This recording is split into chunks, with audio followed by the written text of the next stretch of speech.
You're both awfully quiet. Why don't I start us off with an icebreaker? Much obliged. Have either of you ever had your portrait painted? If not, I'd be glad to help. That sounds like a lovely idea. You know how to paint, then? I dabble occasionally. He's an excellent painter. Tables, chairs, people, dragons, you name it. He'll paint it for you. I'm flattered. If I ever get the chance, I'd like to give it a try myself. I'll bear that in mind. Anyway, how about you, Durin? What sort of portrait would you prefer? Oh, I'd be fine with anything. Whatever style feels best to you. Very well. Then I'll play it by ear. You can replicate any style I want? I can try. If you show me a sample, I'll do my best to match it. Thank you. In that case, I'll dig up some reference material for you.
Is there something you'd like to say to me? Yeah! For starters, why'd you just show up here without even giving us a heads up? If you think back to our previous interactions, you may recall that that's hardly out of character for me. You do have a point there. Oh yeah! You'll need to find somewhere to stay the night too, right? Want to tag along with us? You never know. We might get a group discount. Sure. Let's do that. Great! Paimon will handle it. And in return, we can get Dainslift to be our very own personal bodyguard. If that's what you had in mind, you should have said so sooner. I'd be happy to help. Oh, okay then. Paimon was only kidding, but good to know. Anyway, since we're all here together, we might as well watch each other's backs. That's just what friends do, right? Indeed. Thank you.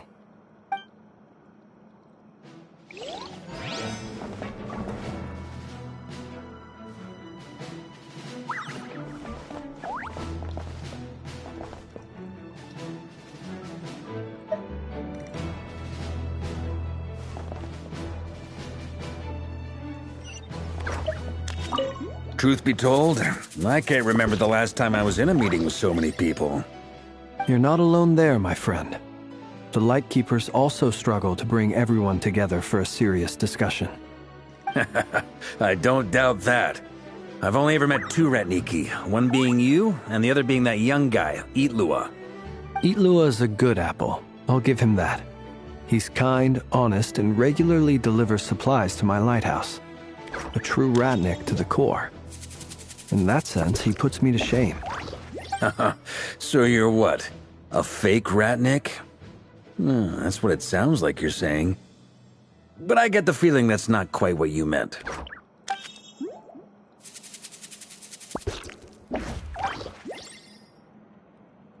Come on, why the awkward silence? Sorry. I'm not even gonna bother trying to hide it. You've known all along, haven't you, my friend?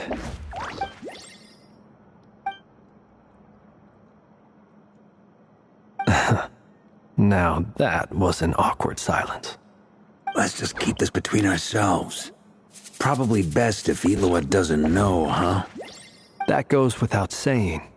Gotta be careful what you share with youngsters, after all. Anyone else in the know? Let me guess. The Traveler and Paimon? It's dangerous being too sharp for one's own good, you know. Then, in the name of the Animo Archon Barbados himself, I swear your secret's safe with me. When we went for drinks, you said that you and Barbados were practically best buds. In the light of that claim, do you really expect me to take your oath seriously? Of course. Just as long as you don't go spreading around the fact that I'm close with Barbados, all right? Fair enough, then. Nothing like a bit of mutual leverage to seal the bonds of friendship.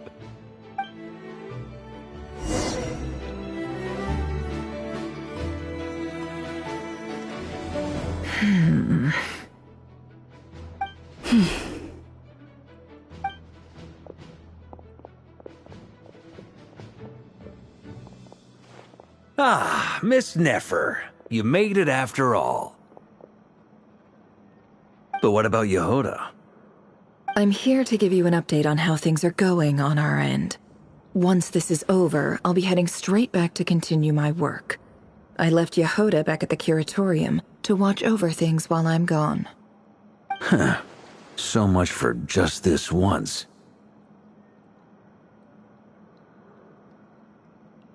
Shh! Not so loud! We're on a roll here! What if she remembers and suddenly decides to back out?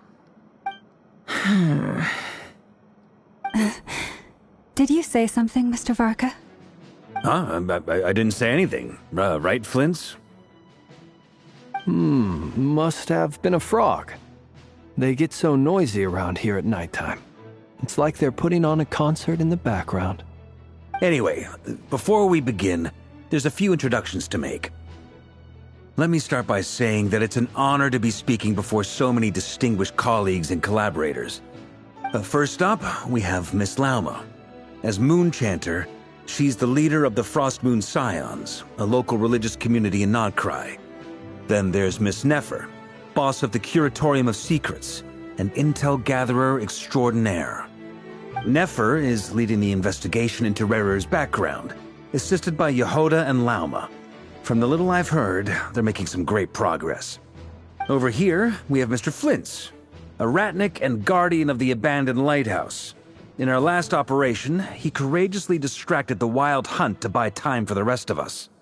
For those of you who've never met, this is Mr. Albedo, a renowned alchemist and captain of the Knights of Favonius investigation team. By his side is a new face for us all, myself included, Mr. Durin, who has come to lend his aid. Next up, we have the Moon Maiden and former Fatui Harbinger, Miss Columbina. Then we have the Traveler, who's earned more titles than I could possibly hope to list out, so I'll spare you the rundown. And Paimon, the ultimate travel companion and quite possibly the best guide in all of Tevat. Wow! That's a lot of people! Great turnout! Miss Nefer, it looks like you might have another job coming your way, so, congratulations on the booming business, I guess. You think I haven't got enough on my hands as it is? Who's looking for me now? That would be me, Miss Nefer. I have a commission for you. And you are? Who I am doesn't matter right now. What does matter is that I'd like you to gather more intelligence about the Recher of Solnari. Well, it's not as if we never take on anonymous commissions. But in your case, I'll have to decline. I'm gonna take a wild guess and say your job's probably more hassle than it's worth. Something about you seems like bad news. It's my eyes, isn't it? Conrian, I assume. And what's with the mask? Are you trying to hide your identity? In any case, the fact that you're even still alive raises an awful lot of questions for me. My name is Dainsleif. And yes, I am from Conria. As I'm sure you're aware, the Recher of Solnari's real name is Rerir. He was once an acquaintance of mine. Really? Then you must have been quite an influential figure yourself. You flatter me, but none of that matters anymore. My point was simply to clarify why I have asked Miss Nefer to investigate Rerir's background. So you're both from Conria, and it sounds like you used to be friends? What am I missing here? Surely you already know how he became one of the Five Sinners. I'll tell you everything I know. The history of Conria, the names and identities of the Five Sinners. I remember it all like it was yesterday. I have never spoken openly of this before, but the truth was exactly as people say. The Five Sinners were each driven by their own desires, and it was by playing upon these that the Abyss tempted them to their fall, tearing Conria apart in the process. The visionary, Vedifenir, who wished to foretell the future. The wise, Haroptatir, who sought limitless knowledge. Gold, Rheindotter, who desired to create life. The foul, Surtologi, who pursued supreme strength. And last, but not least, Recher of Solnari, Rerir, Ravager of the Moon. Of the five, Rerir is the only one who remains a mystery to me. He never harbored grand ambitions. So what changed in the space of a single night? How did he come to fall like the others? In other words, you're saying that his change came as a shock to you, and you have no idea what actually happened? That's right. You mentioned how the Abyss tempted them, which led to their fall. But what did that look like in practice? And what other context can you give me about the events of that time? The more detail you can give me, the better. Strangely, now that it comes to it, I hardly know where to begin. The fateful night took place during the era of the Eclipse Dynasty. One day, my elder brother, the visionary, Vedifenir, was summoned to the palace by the Vinster King, only for the king to gouge out his eyes and cast him into the dungeons. When I came to hear of this, my fury knew no bounds. I gathered together every ally I thought I had, and together we set a night to storm the palace and free Ved. Centuries on, the memories of that night still haunt me like a never-ending nightmare. We broke through the palace gates, just like we had planned, each striking towards our separate targets. But then, I was betrayed. Even Vedifenir, the very person I had come to rescue, abandoned me and partook of the Abyss's power. So, it's personal after all. Then tell me, Mr. Dainsleif, what price are you willing to pay? You, of all people, must know that nothing comes for free. I cannot say what price would be worthy of such a commission. But know this. Rerir was not always a madman. Believe it or not, there was a time when he was just an ordinary man, working for the Conrian Intelligence Service. Uncovering the truth of Rerir's past is the only way to unravel this mystery. But before you decide if you will accept my commission, I will tell you more about him. Enough, I hope, to help you plan your next move. Sounds pretty good to me. Feels like we just flagged down a random passerby, only to discover he's actually a master strategist who has a score to settle with our enemy.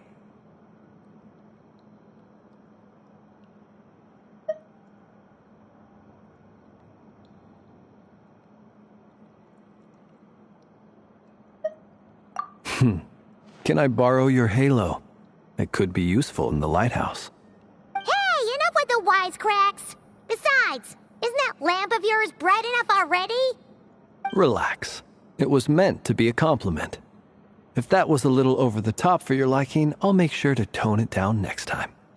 I'll give your proposal some serious thought, Mr. Dainsleif.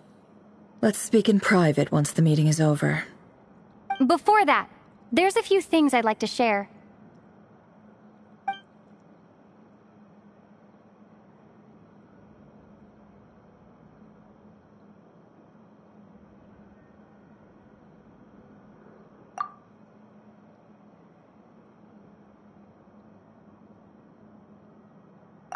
Now that we've united the hearts of the three moons, your power should be greatly enhanced.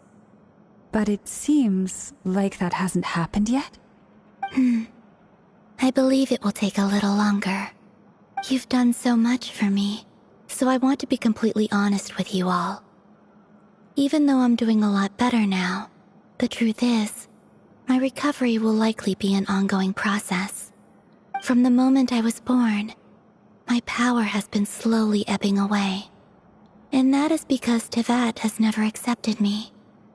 Even with the moons united as one, it seems my rejection cannot be undone. So far, I have yet to find a solution. It may turn out to be a problem that will plague me until the day I finally leave this place behind. Even so, I will do everything in my power to help you drive out the Ray here of Solnari. As Arlecchino put it, this is not about chasing the spoils of victory.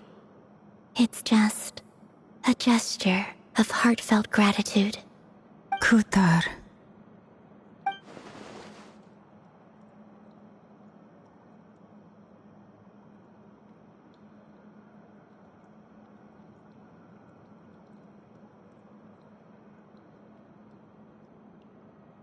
Defeating the Ray here of Solnari will be no easy task.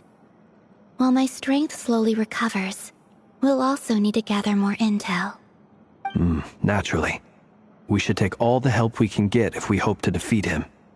We've considered several viable plans now, but our choice hinges on the answers to a few key questions.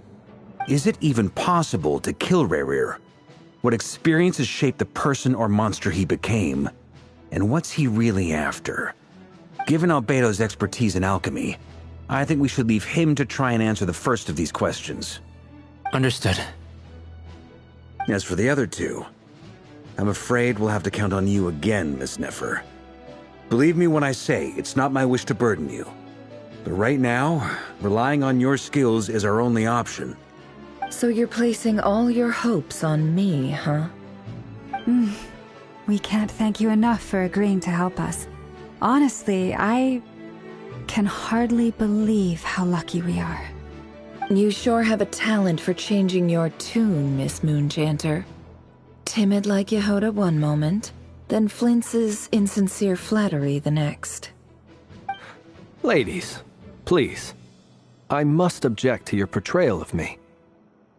That's all. Feel free to keep bickering. Just pretend I'm not here. I almost don't want to leave this room. I'm curious to see how this plays out. I have faith in you, Miss Nefer. Something tells me you'll stand by us until the very end. Oh? And what makes you so sure of that? What if I suddenly decide that my compensation is insufficient? This isn't about the money. I can sense that you've got a deep-seated distaste for Rerir. And knowing you, that alone is motive enough. Look at them getting along so well. Like 2 peas in a pod. And I'm the one they accuse of insincere flattery. There is no justice. Miss Lauma, you have to understand something. Unlike you, I don't actually enjoy having everyone's hopes on my shoulders. Is that right? Well, maybe the fact that I'm willing to put my hopes in other people says more about me than you. But the fact is, I also trust you. And that's because I know that you're someone we can count on. Anyway, we've got our plan, so let's get moving. Mr. Dainsleif, let's talk. And Traveler, once we're finished, if you've nothing else planned, I'd like you to come with me. This whole experience is teaching me a lot. For instance, I now know that when other issues come up in the future, I'll have far more luck getting Lauma to convince Miss Nefer than trying to do it myself. Hate to say it, friend, but that's one of the funniest things I've heard in a while. Why? You think I've got it wrong? Quite the opposite. But what makes it so hilarious is how long it's taken you to realize.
Thank you for waiting. It's okay. We actually used the time to help Dainsleif get a room at the hotel. That's very considerate of you. Now, I trust you share my curiosity about Rarier's past, and you seem fairly familiar with Mr. Dainsleif already. We spoke at some length after the meeting. He was the one who suggested I should invite you to join this operation. He feels confident that these secrets will be safe with you. Dane has a lot of faith in us, that's for sure. Likewise. I appreciate that you got right on board without interrogating me about why I invited you. It shows that you trust me to explain everything in due course. That's because we know what you're capable of. We appreciate you too, Nefer. You might have been forced to help in the beginning, but this time, it was your choice. That's one way to put it. Another is this, that once a decision's been made, it's set in stone. After that, my only goal is to see it through. Alright, so here's how it is. I'm going to access Rarier's thoughts again using my confidential method. Now, I'm sure you've seen things like this before on your travels, so you're surely well aware of how dangerous it can be. The reason I've gathered you all here is to ensure my safety during the proceedings. I plan for us to enter the fragment of his consciousness together, and once inside, I will focus on searching for information. Think of this as a diving expedition into someone's brain. If I'm the diver, you are my safety equipment, tasked with keeping me alive while I'm under the surface. Once the ceremony begins, we will all be spying on privileged information. But in the interests of safety, you must remain absolutely silent at all times. We will discuss our observations after the ceremony has concluded. Lastly, any individuals of a weaker constitution are advised not to partake in the ceremony. In any case, Paimon has her own job to do, which requires staying in the room, but not joining the ceremony.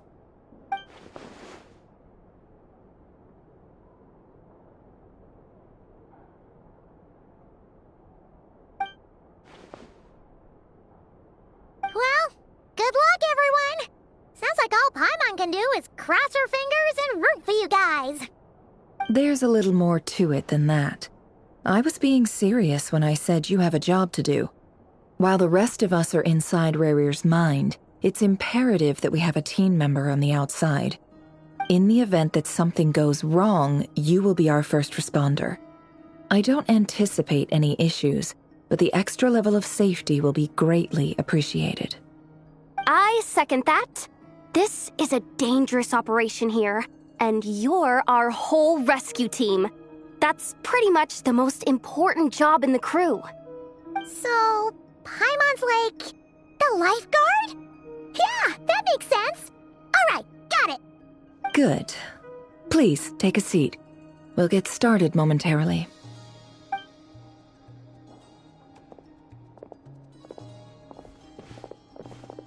So, did Mr. Dainsleif tell you anything else? He told me that he believes Rarier kept some big secrets in his life. He's not sure that they were the cause of his eventual downfall, but he's asked me to uncover what those secrets were all the same. But surely you're not planning to go through with this, no matter the cost. If you think that, you'd be overestimating me. I'm a businesswoman, not a mercenary.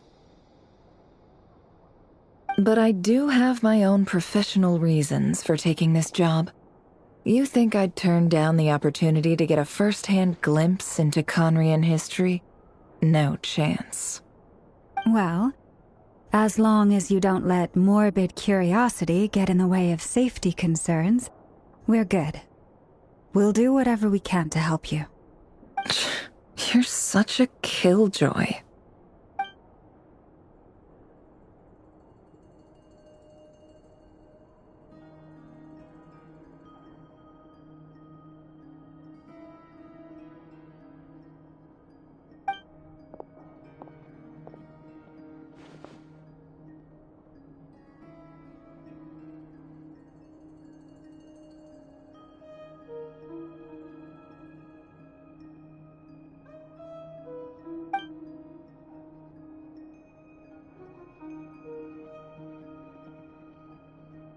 All right, I'm good to go.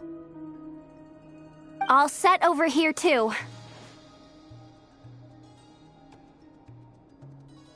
Promise, Paimon, you'll be extra careful. All right.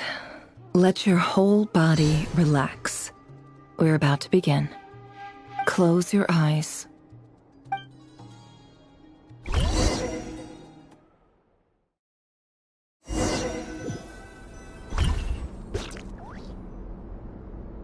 Phew. Could this be his office? Pretty standard setup. Bookshelves, paperwork, files. According to Dainsleif, Rarier used to be an intelligence operative.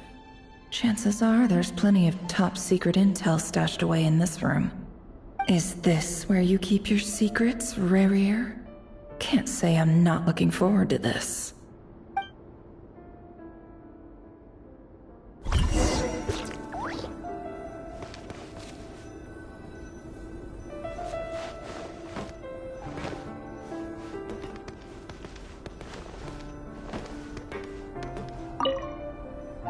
A file tucked inside a folder. The title reads, Dear Breakfast Shop Owner. It's a list of names. But at this stage, I have no idea who any of them even are.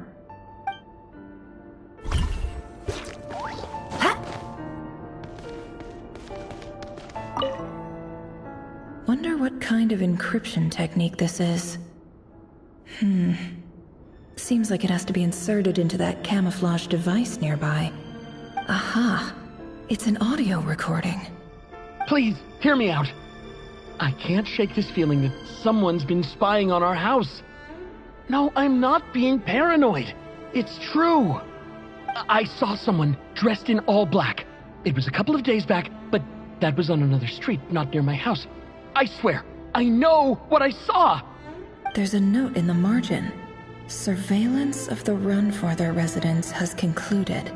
We apprehended the target and filed the mission report last night. Could the voice in the recording belong to one of Rarir's targets?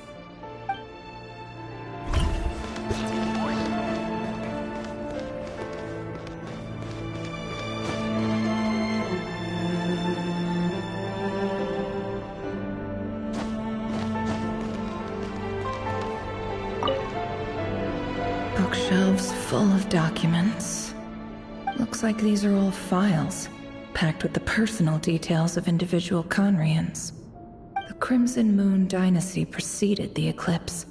Since Rerir worked as a secret agent during the latter, it stands to reason that he was tasked with purging remnants of the old dynasty. Yep, lines up exactly with what Dainsleif told me.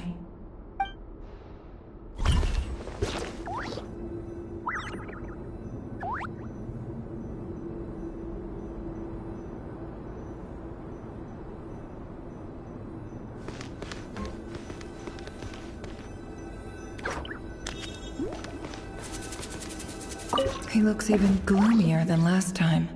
I wonder what's changed.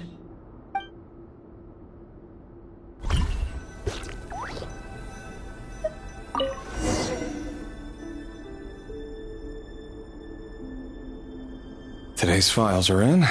Time to wade through them, just like usual.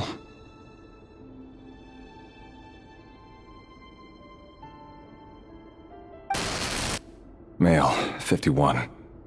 Occupation, cook. Confirmed Crimson Moon descendant. Has maintained frequent contact with other descendants over the past year. Poses a threat to the dynasty. Neutralized.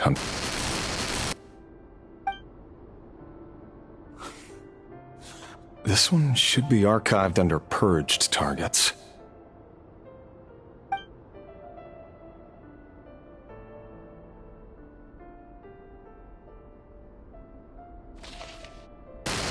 Female, 23.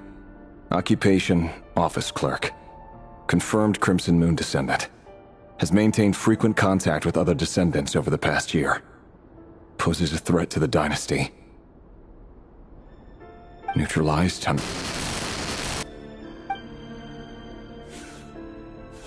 Another one for purged targets.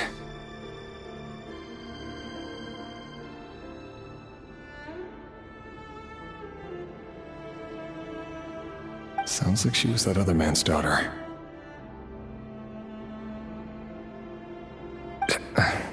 Never mind. What's it got to do with me?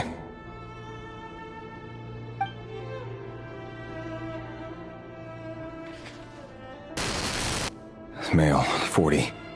Occupation, teacher. Confirmed Crimson Moon descendant. Has been observed making contact with other descendants during the past year. Poses a threat to the dynasty. Neutralized on... Just another nobody for the archive. Come to think of it, I remember surveilling this man. A case like his never would have been considered a priority in the past. Huh. He barely even interacted with other Crimson Moon descendants.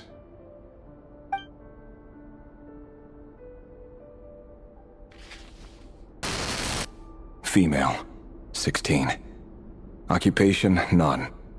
Orphan and confirmed Crimson Moon descendant. Has been observed making contact with other descendants during the past year. Poses a threat to the dynasty. Neutralized on... Filed. I have no recollection of this girl. None whatsoever. She doesn't seem to be anyone important, but then again, how many of them really are?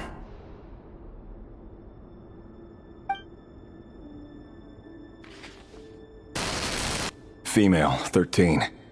Occupation, none. Orphan and confirmed Crimson Moon descendant. Has been observed making contact with other descendants during the past year. Poses a threat to the dynasty. Neutralized and... Filed.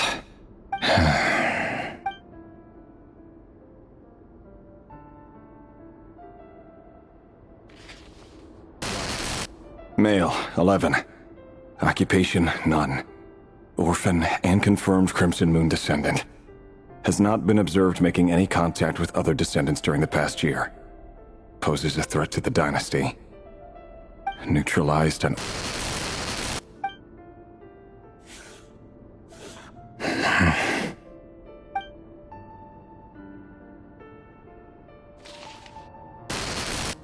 Male. 6. Occupation, none. Orphan and confirmed Crimson Moon descendant. Poses a threat to the dynasty.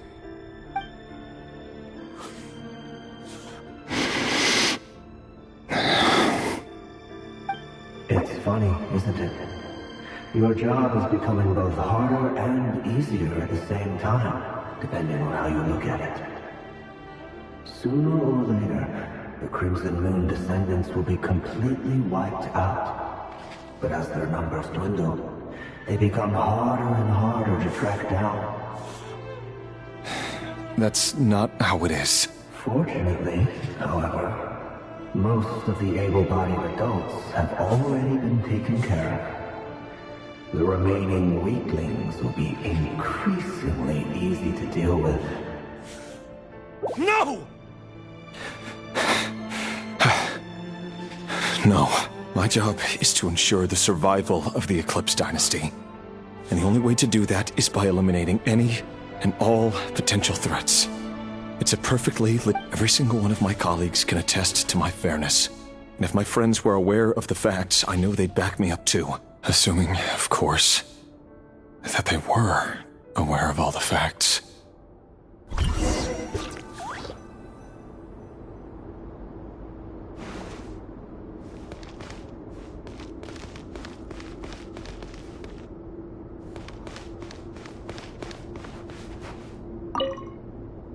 A file tucked inside a folder.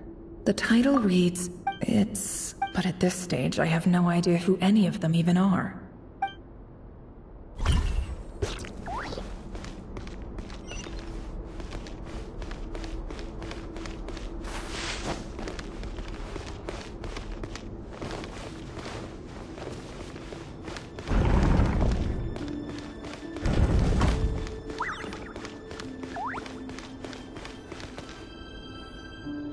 Mr. Vedifalnir? It's been quite some time since we last met. Rerir, I trust you're here because you have something important to discuss. Forgive me. I wasn't tuning out, it's just, I noticed you didn't even phrase that as a question. As if you knew I was coming. Tell me, does someone in your position ever feel the need to ask questions at all? It is indeed within my power to foresee certain things. Things like your arrival. I was just thinking. It won't be long before I'll be inviting both you and Dane to my wedding. That isn't a lie, but nor is it a fact as such.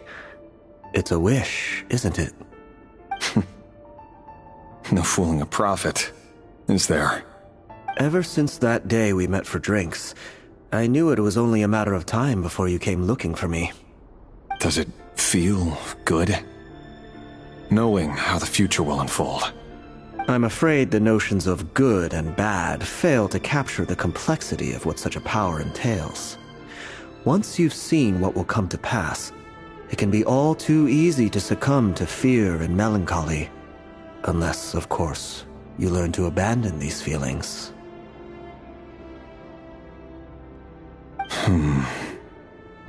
You fear my silence, and long to hear the words I left unspoken that day. That's right. You must have noticed my reluctance to broach the subject. And the reason is simple. Because the truth could never have lived up to your hopes. For both our sakes, such words are better left unsaid. The burden of prophecy was never meant for your shoulders. So who exactly do you deem worthy to hear your prophecies? None but our exalted king? Or rather, our king as he once was. You're closer to His Majesty than I am. You must know better than anyone how much he's changed. You say that as though it is to my benefit. Yet precisely because of that, I dare not speak rashly. A king can turn out to be the most virtuous of rulers, or a tyrant more terrible than the most vicious of dragons. You are so wise and far-sighted, yet still you would have me live in fear of the unknown? You make a fair point. Especially given my silence alone was all it took to send you spiraling downwards.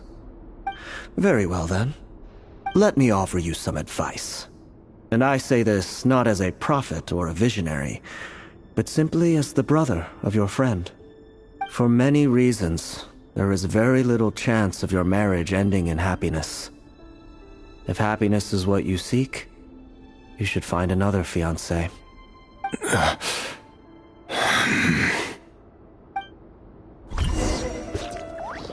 Hold on. There's that same black fog again. Could this memory belong to Thelindis?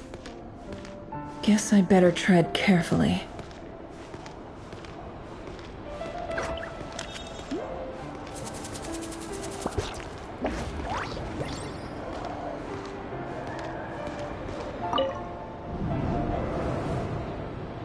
Wait. Hear me out.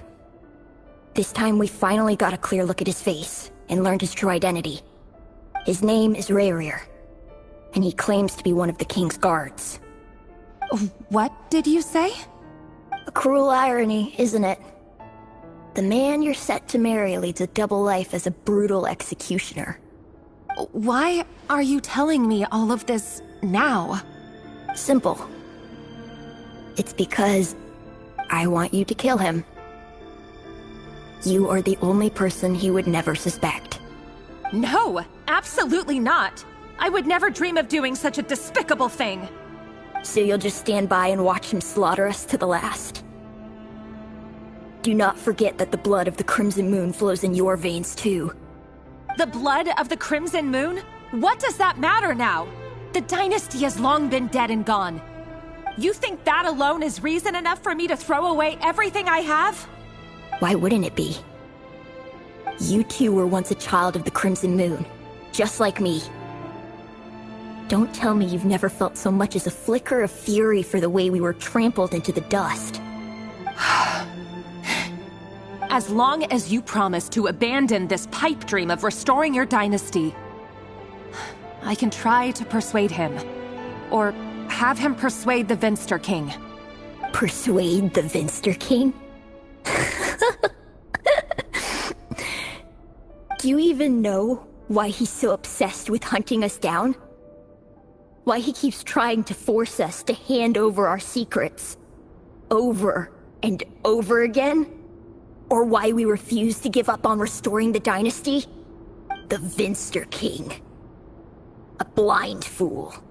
His eyes clouded by powers from beyond this world. A petty little man with a miser's heart. And he dares to sit upon the throne? Mark my words. Sooner or later, Conria will fall. And it will be his doing. If you can't bring yourself to do it, so be it. Just you watch. It won't be long before calamity descends upon us all. The Rayrir of Solnari. That really is quite a secret you've been keeping from me, Rayrir. But who am I to talk? Am I really any better? I've kept my own past a secret this whole time too. Love should be built on honesty. But ours was born from lies. And yet, is it really so wrong to hide things that would only make life harder? If we don't cover up the parts that no one else should see, how can we go on pretending to be normal? Vedifulnir must have known all this. And that's why he made his prophecy. In the end, nothing stays hidden forever.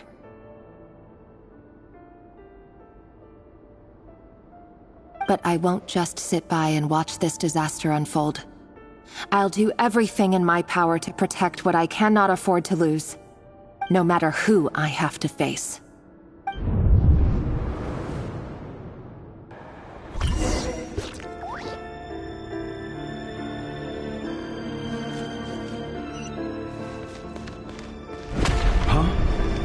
Was that Revere who just walked past the window? Doesn't it give you the chills that he takes the same road to work every day? As if nothing ever happened. Those people at the deli. Enough already.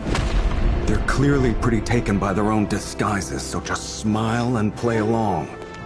Pull the rug from under beasts like that, and you'll risk having your throat torn out. Deli? Oh. They're talking about those people from the opposition. Right.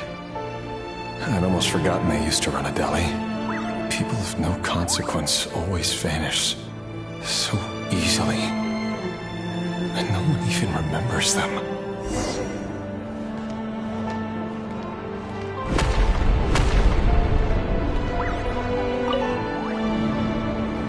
But surely you can see he's not the man he pretends to be! So many have died already, and they say that the king's madness grows with each passing day. We're not going to survive this, are we? But why does it have to be this way? Do we really deserve to die just because of the blood that runs through our veins? Felindis, are you even listening? Sorry, Freether. My mind was off wandering. I heard you, though. You're talking about what Rerir said. He's just following the king's orders. He's a secret agent, and it's his job to hunt down rebels and dissidents. By the time you first met him, he'd already taken lives. Maybe he was using you from the very beginning. No. Rerir has no idea I have anything to do with the Crimson Moon. My family are only distant relatives of the main lineage, and besides, my eyes are perfectly ordinary. Truth be told, apart from my teacher, pretty much no one knows I have any connection to any of it. It's been a long time since my family severed ties. But as Orlog said, who could possibly talk sense into that raving lunatic of a king? No one. I'll work something out. Trust me, I'm with you all. But for now, you need to keep yourselves hidden. Don't let anyone find you, anyone at all. Don't forget that Rerir is an Eclipse operative. You need to be extra careful when he's around. And when I am too. For now, don't come looking for me. And if anything happens to me, just act like we've never met. If even you can't escape this, what hope do the rest of us have? But after all this time together, surely he wouldn't lay a hand on you. I won't speak in his defense, nor can I give you a clear answer to that question. But I'll do everything I can to put an end to this. Here, hold on to this. If an opportunity to escape presents itself, take it. You'll be glad you took some spare change. You call that change? But what about you? I've got a job, and there's still money coming in. But you can't go anywhere right now. Please think about yourself for once.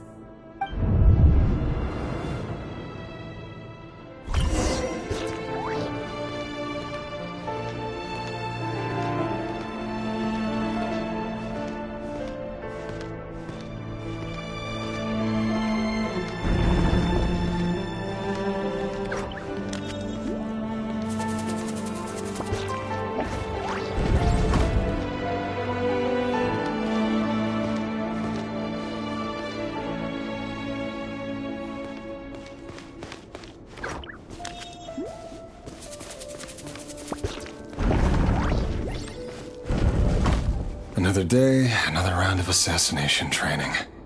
The training ground is just beyond this hidden passageway. When you kill a person, doesn't it bother you when you end up covered in their blood? Why would it? Aren't we all just walking blood bags? But not everyone is accustomed to hunting down others like prey. You've been a hunter for so long now, you seem to have forgotten that most people don't just go around killing one another. Leave me alone.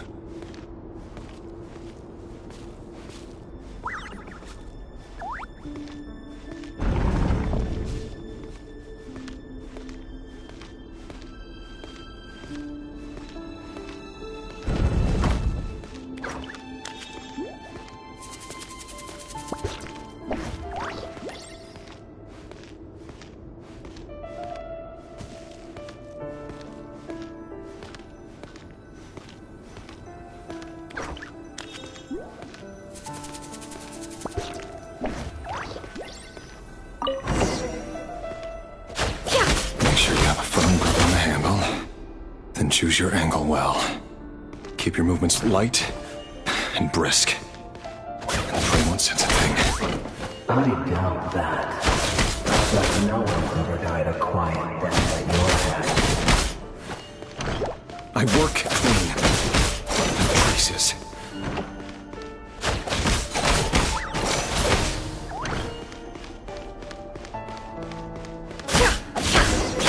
That doesn't make it open and above board, though. The king happens to need you right now. What if somebody doesn't? That won't happen. It's changed. Ever since you showed the spell of that power. In the beginning, you were going to take out a handful of the guilty. The ones I dealt with have always been guilty. And I've carried out my work flawlessly.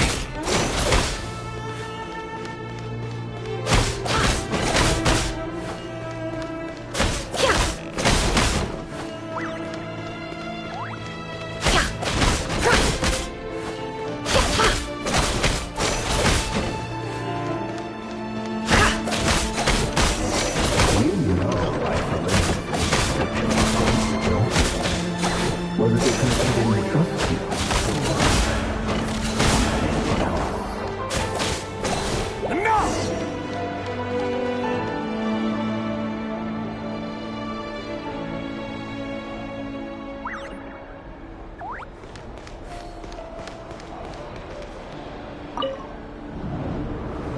Delindis, do you still remember Orlog? Orlog? The boy who was pretending to sell flowers. You spoke for quite a while, didn't you? Yes, we did. What about him? He was arrested 2 days ago. Chances are he's already dead. He... I just don't get it! After everything he's done, why do you still stand by him? Or does it mean nothing to you that people keep dying? No, that's not... Just hear me out. I need to go now, Delindis. They're looking for us. You take care too. If you ever need a place to hide, come find us.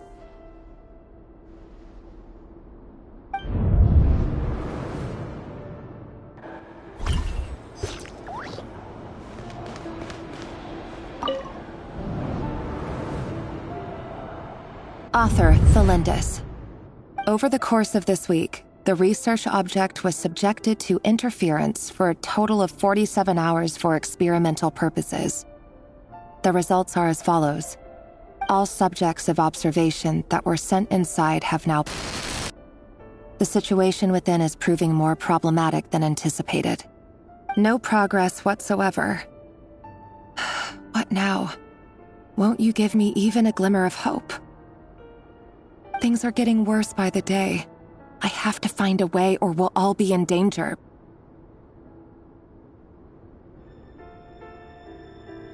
But I... If all this research comes to nothing, what then? Sooner or later, it'll be my neck on the line. But could he really bring himself to kill me? No. Surely he wouldn't have the heart.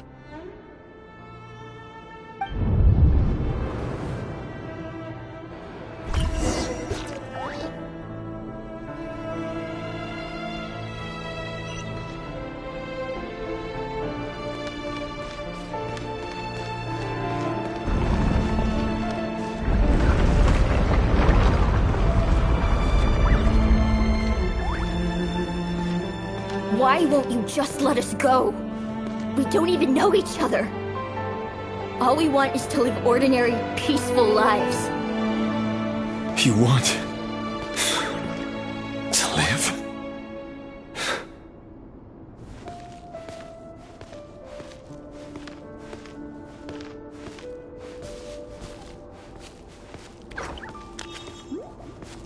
Yes.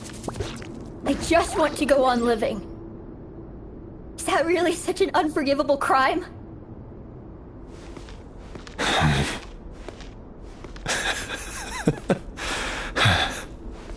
You want to go on living. I want to keep living too. To keep living forever. That's why I have no choice but to continue on the path I'm on. If only some savior would suddenly swoop down and change the way the world is. Too bad that's not going to happen. Imagine that. If there really were such a person, you and I wouldn't be standing here like this, would we?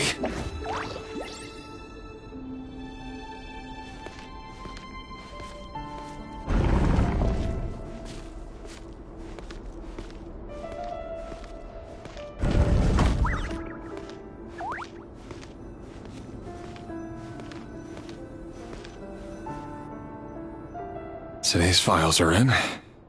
Time to wade through them just like usual. No, I don't get tired of it. It's my job. And not only am I lucky to have it, I'm good at it too.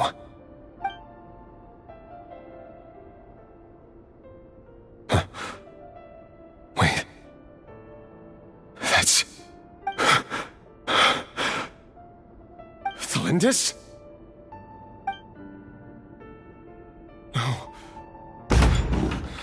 No. No! Why? But you bear no mark of the Crimson Moon. How could you possibly have anything to do with them? It cannot be! A diluted bloodline. Carefully concealed. I see it now. You've been living in the shadows just like me. What a fool I've been. Numbing myself with talk of justice. Even imagining my friends would back me up. But in the end, Irminsul. Finster King! How far are you going to take this? From the direct bloodline to secondary offshoots? And then what? Today it's the descendants of the Crimson Moon. Who will it be tomorrow? Will you not rest until everyone down here is dead? No. This cannot go on. This is where it ends.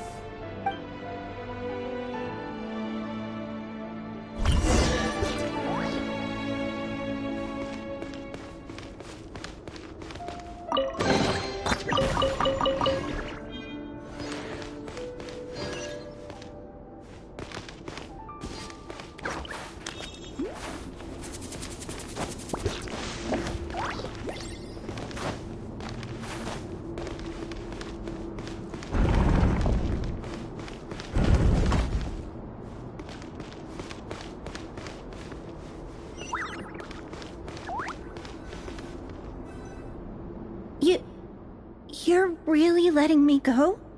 I am. As long as you can guarantee that no one will find you. Don't worry, I'll be extra careful. No one will know I was here. But... what about you? Me? If you let me go, you won't be able to complete your mission, will you? Good point. In that case, maybe you should stay. No, please! I just want to see the outside world again. To... Go on living? Yes. I know you're a man of your word. So please, just let me go. If I let you leave, what will become of me? Just kidding. Go, now. But remember, don't let anyone know you were caught. We'll be seeing each other again very soon if you do. Even shadows in the dark must live by a code. But you can't save everyone. You've been whispering in my ear for days now, Vedifilnir. What are you trying to do? Break me down?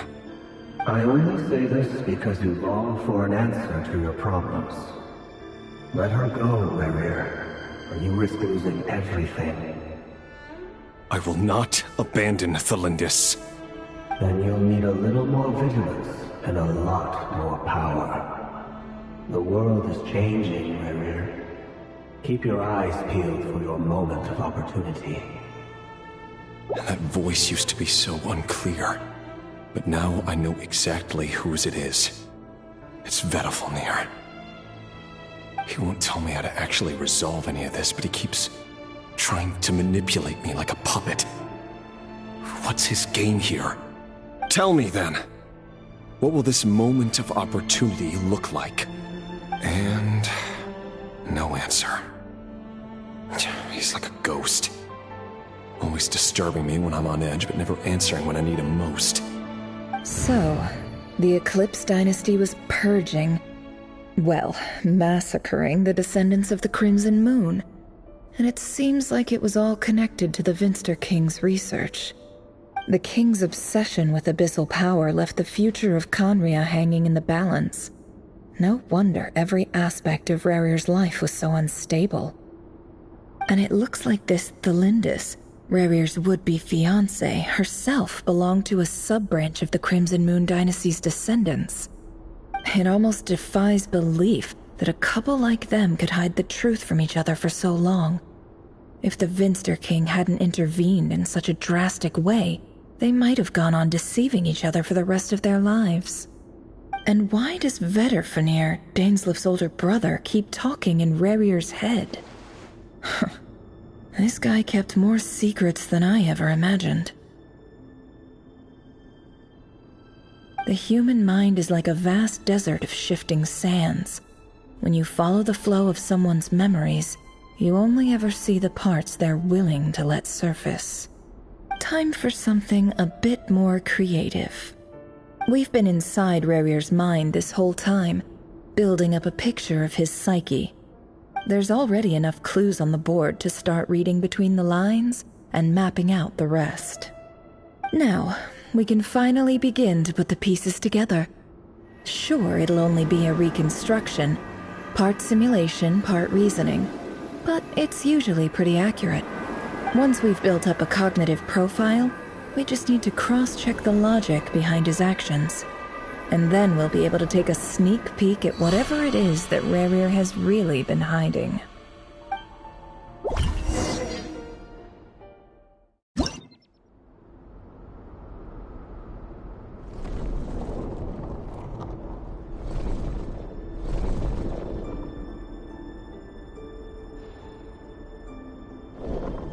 Rerir, are you there?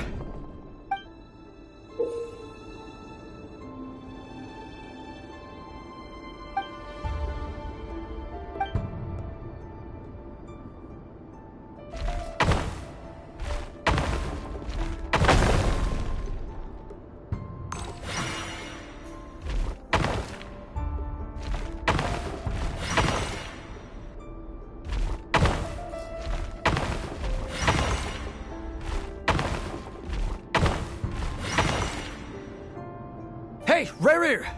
Come out, it's urgent! Dane? What's wrong? Quick, come with me. I'll explain everything once we've met up with the others. Okay. I'll come. But Thelindis is still over at the Universitas. I'll need to leave her a note. All right then, but make it quick. I've never seen Dane so worked up before. Whatever this is, it must be big trouble.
Well, this is a nice change, meeting you all at this hour.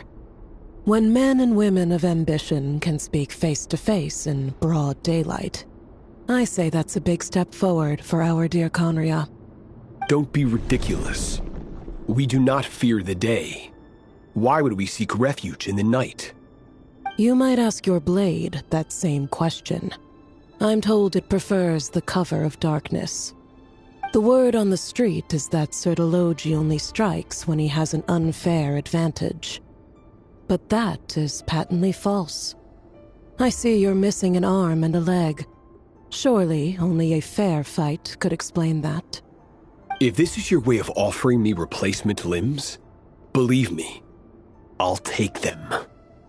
Oh, we can certainly discuss that. With bioalchemy, anything is possible. Assuming I have your full support in my research.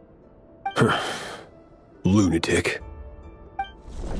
Robtatir, what brings you here? Why, Dainsleif, of course. He invited me.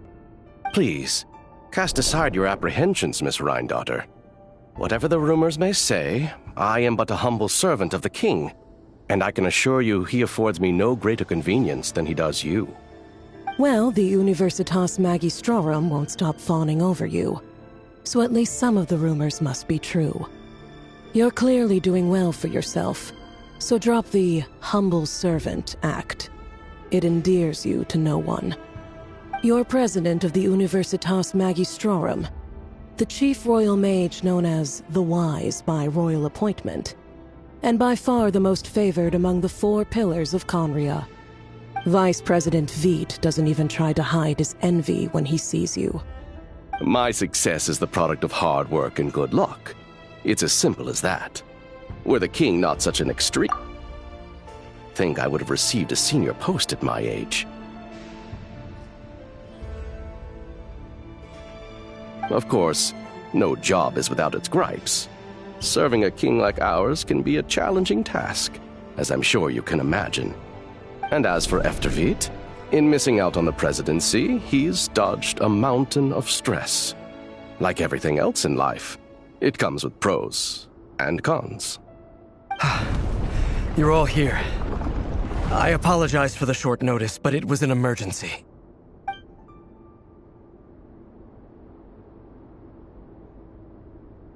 You must be Rarir. Mr. Sertologi. Yes, I handled your case file during your sentencing. Nothing personal, of course. I'm pleasantly surprised that you remember me. You're clearly a person of substance if you've been invited here.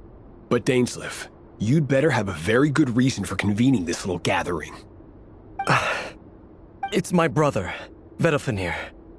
After he spoke at the court this morning, the king was so infuriated by his words that he had him blinded in both eyes and thrown in prison. Vedofenir in prison? Strange. I thought the king trusted him and Horoptatir more than anyone else in the world. Does this mean the king's circle of trust just got even smaller? It has nothing to do with trust. It's about what the king wants, which is as clear as day to anyone paying attention. I simply appease him, because it's in the best interests of the Universitas Magistrorum. And also because you're slimy. Vedofenir, perhaps less so. But still, a visionless visionary? It rather inclines me to think that qualifications are not what get you ahead in Conria. Do you honestly think this is an important discussion to be having right now? Dane, what are you planning to do? Rescue Vedofenir, I assume. Correct. It will mean storming the palace by force. Tonight. I need all of you on my side. That's far too dangerous. And don't forget, Dainsleif, you're captain of the Royal Guard. You swore an oath to the throne. Hmm? You've been planning this for a while, haven't you? I have no desire to commit treason. But whatever critique the king may have of Vedofenir, disfiguring your most loyal subject for putting the best interests of his court and nation first, this is not the conduct of a wise ruler. My blade will force the king to see the error of his ways. So, Vedafilnir's prophecy enraged the king. I'm sure it wasn't what he wanted to hear, but if he won't take counsel even from the visionary, that is deeply troubling news. The extent of His Majesty's madness is now all too clear. The question is, how does a man like me get out of this situation unscathed? You have noble ambitions, Dane, but I'm afraid they don't do much for a guy like me. I'm not interested in saving the world. All I want is a letter of pardon. A letter of pardon? For whom? Thalindus? The chances of the Vinster King issuing a pardon for anyone connected to the Crimson Moon seem vanishingly slim.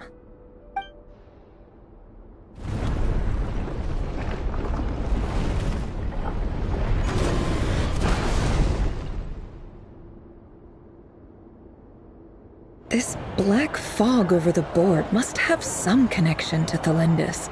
But why is it taking this form? Does it have something to do with Rarir's past? Another mystery I'll need to unravel.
Author Thalindus.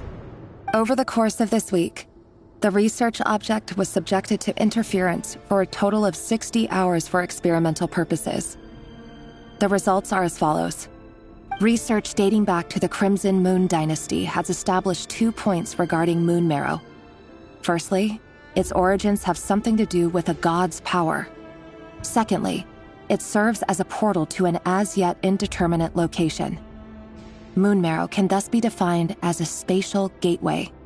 However, there are a number of hurdles to overcome before we can answer the question of where it leads to. To start with, opening the gateway requires a specific power source, which the relevant literature indicates an enormous amount of power is then required to keep the gate open. Currently, the total power output of our instruments remains in the single digits. To make matters worse, I am now the only staff member remaining in the Moon Marrow lab. The Universitas Magistrorum recently decided to move most of its personnel into abyssal energy research, which has stymied all Crimson Moon-related projects. This is not a wise move. I have always maintained that placing all our hopes in a single source of power is risky, especially one as poorly understood as this. As well as making ourselves overly reliant on a single resource, we are neglecting other promising technologies. I apologize if this comes across as disrespectful. But as a Moon Marrow researcher, I desperately want to see the world beyond the gateway. If we really made it there one day, what would we find? And how would we go about taming the unknown? My imagination is endlessly fueled by questions such as these.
This is for you. I heard you're gonna leave the city with your parents. The Lindis, did you hear about what happened? I've heard nothing. Rerir got back very late last Friday, and he was acting a little unusual, but he slept pretty well, so I'm guessing whatever he did was a good deed.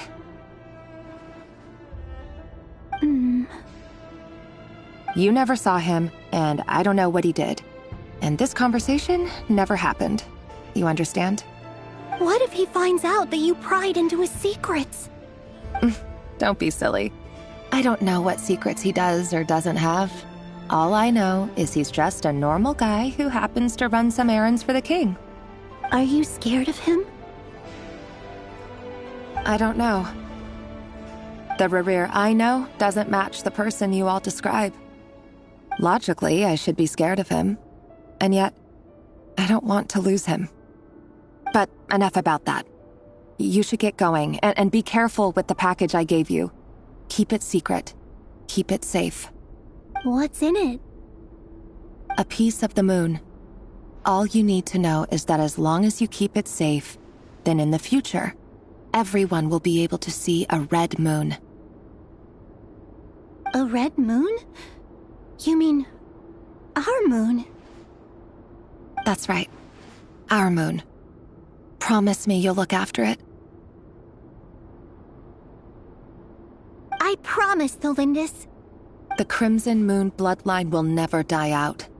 Its light, the color of blood, will become like a fire that flows in our veins, no matter how long it takes.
Hurry, everyone, and stick to the plan. Sir Dainsleif, what are you? Is this treason? You know what happens to those who betray the throne. Please, don't do this! It is the king himself who has betrayed the throne. He has betrayed all of Conria. If you have any love left for justice in your heart, you should join me. It's showtime. Dane and his group will handle the troops in the palace. Then Hraptatir and Rheindotter will disarm the security measures. My job is to enter the prison and rescue Vedifalnir. Stay safe. Wish me luck. Look after my brother. Draw your blade. It is time for justice to prevail.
smell is abominable. Clearly, the king doesn't allow his prisoners a single shred of dignity. This is dire. Found you. Hello, Mr. Vedafilnir. It's you. Surprised? Oh, wait. I guess surprise isn't an emotion that prophets feel very often. I certainly felt some surprise in the moment when I was blinded. Surprise at the king's sheer ignorance. Surprise at just how unfairly this world responds to words of earnest remonstration. I'm curious. What did you prophesize this time? It wasn't a prophecy. It was a word of warning. Someone had to say it. The king has forsaken all reason in pursuit of his obsessions. I simply told him that if he continues on this path, Khaenri'ah will surely fall. But he didn't listen. Worse still, he stabbed you in both eyes and locked you away. Dane asked for my help. The court is in complete chaos now, but I'm sure you predicted that. Everything is transpiring as I foresaw, yet I am powerless to change it. Fate is an immutable force. I can but lament as the inevitable unfolds. I do wonder whether giving a man the power to see the future is nothing more for him than slowly crush his spirit.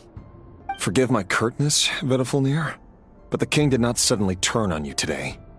His suspicions have been brewing for a long time. You can't have wisdom beyond the reach of your fellow man without attracting his fear and suspicion. There are things the king does not want to see. So, he doesn't want you having visions of them either. He blinded you because he thought this would make the visions stop. He wasn't entirely wrong. I did indeed lose my power to see the future. Right up until... Until what? Just now. I believe I saw something new. Well, tonight could go a lot of different ways. 5 of us banded together to storm the palace, also we could rescue you. This will go down as the most tumultuous day in Khaenri'ah history. I sense hatred in you. But also hope. A desperate hope that with the tyrant deposed, that will be the end of the story. But this is not the end. It is the beginning of a new chapter, in a whole new story. There are many men of honor and courage in this world, Rerir. But you are not one of them. You're not here for justice, are you?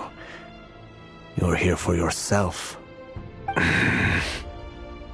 Is that a dagger? Interesting. Why not the polearm? It was always your weapon of choice. With your abilities, I don't doubt that you were able to recover some of your sight. But I also doubt that you want to make an enemy of me right now. Of course not. We're on the same side, aren't we? We could be. But I need you to be honest with me, Vedafilnir. At this point, you're my only hope for the future. You mean your future? With your beloved, Felindis? Yes. And I know there are bigger things at stake here. A dynasty, a nation, maybe the entire world. But forgive me, I care first and foremost about myself. I can't abandon the one I love to save myself. I just can't do it. But you see a broader picture of the future than I. You see the solutions to the biggest problems of our age. So tell me, what is my solution? What's the answer? In matters of fate, answers are either right or wrong. What will be and what will not. Maybe you are willing to pay a certain price in the pursuit of happiness, but unfortunately, fate does not negotiate. That is the cruelest thing about fate. It is unmoved by your sacrifices. That can't be true. I know it's your voice that I keep hearing in my head, urging me to see how the world is changing, to seek more power, so I can protect the things I love. You show me disaster, but you won't show me how to avoid it? Why? Why are you doing all this? My voice. In your head.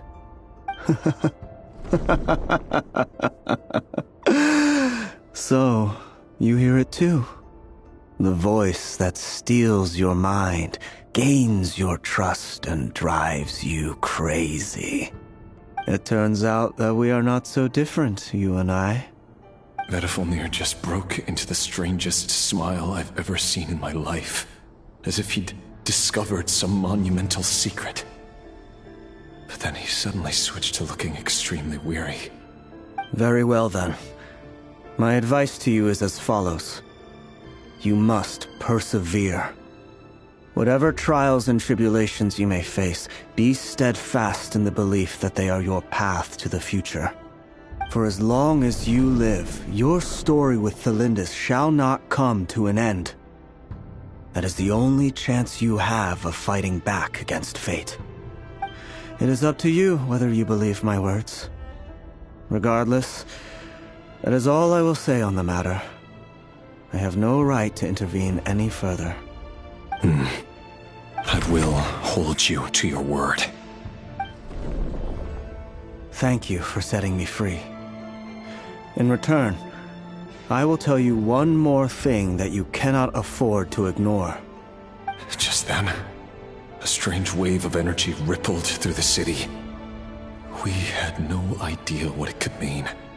If I were you, I would head to the Universitas Magistrorum. The Universitas? Oh no!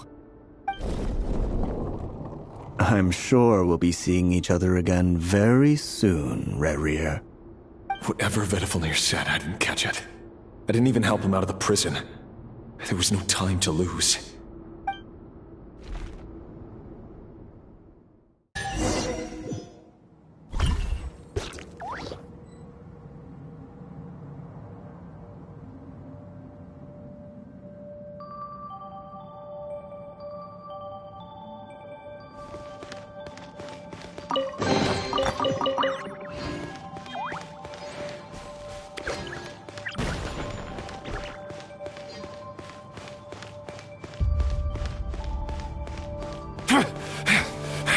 Monsters?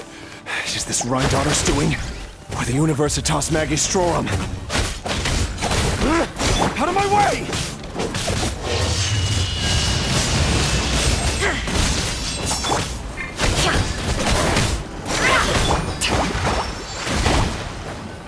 Rest and rebuild!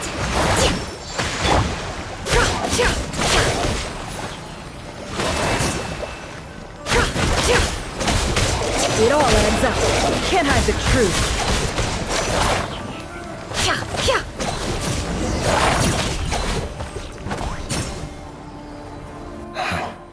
The Universitas. That reminds me of a rumor I once heard. Allegedly, the king installed secret mechanisms in the palace and around the city. No one knows where they are or what kind of power they hold. But if they were ever going to activate, it would probably be on a night like tonight. Help! Help! Hold on! Don't let them anywhere near you! Save me! I can't! Ah! That sounded like an explosion. So, the rumor is true? The king really went through with it? What other means does the king have at his disposal? They must run on power from the Abyss. And given it's a major center of Abyss research, anyone over at the Universitas will be in grave danger. I have to hurry!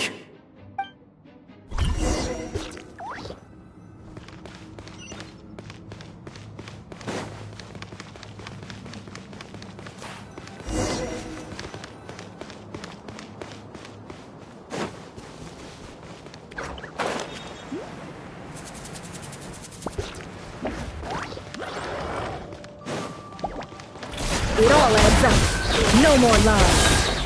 Seek within. There is no escape. Allow me! Covenants of the Deep!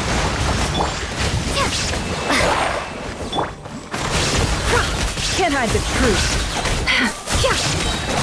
The mystery unravels. No more lies.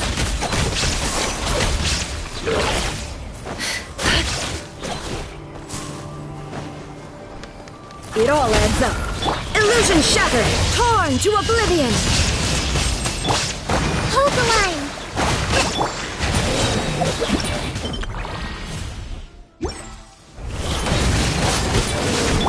Can't hide the truth.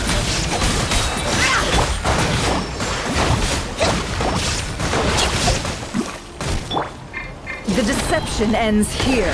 It all adds up. Play's over.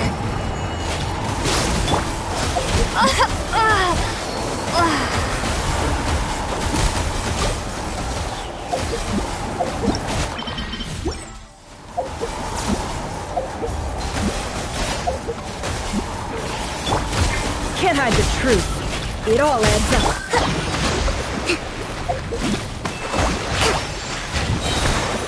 Billowing surge! Shine down!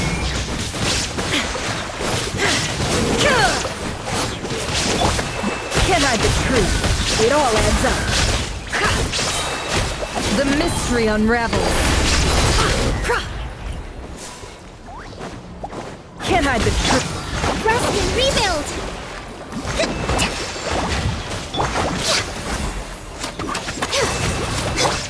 Now you shall perish! There is no escape! It all adds up.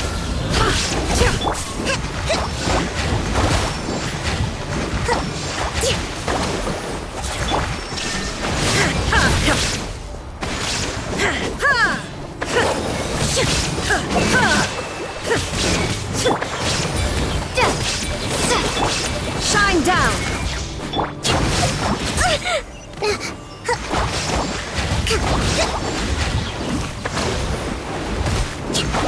Let's move up. For Rex Lapis! Access denied.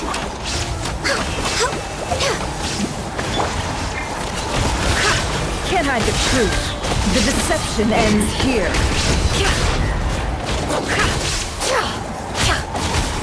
No more lies. Torn to oblivion! There is no escape! Covenants of the Deep! Allow me! Can't hide the truth. The mystery unravels.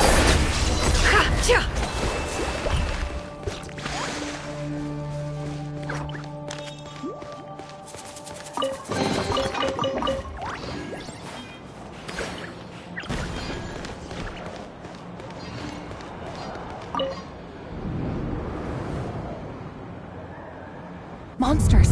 At the Universitas Magistrorum? Why now? Oh no! They're coming! It's no use. The table won't hold out much longer. The weapons. Where are the weapons? Of course.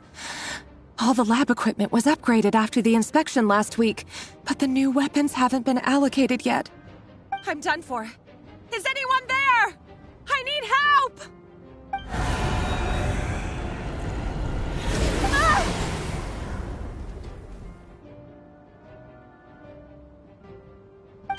Stay back! Please stay back! Please!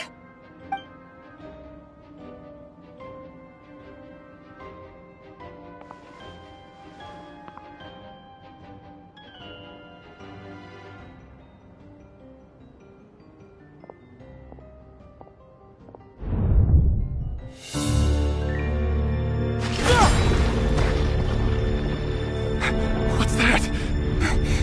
Reverie! So the rumors about your work are true. What? No! Listen, something happened at the palace tonight. We have to leave! You don't need to lie to me anymore. What do you mean? I know why you're worried, and I will respect the decision you've made. But it's okay, because I found a solution. I know how to end all this. You can have it back. The normal life you so desire. But until then, I'm afraid our wedding will have to wait. Celindus? No, don't do it! Celindus! Celindus!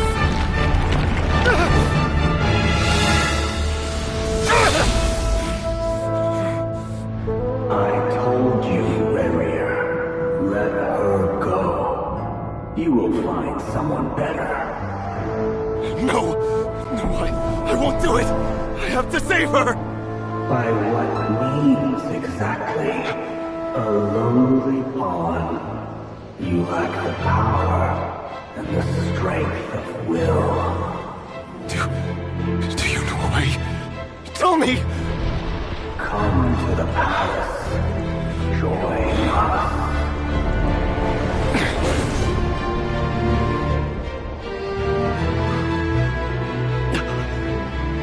Rary, thank goodness we... Step forth and take your share. You made it. Not you too.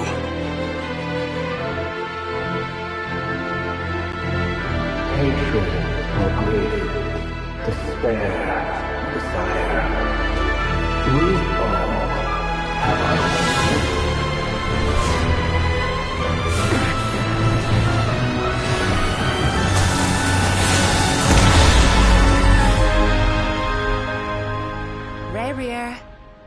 Rarier. Flindis?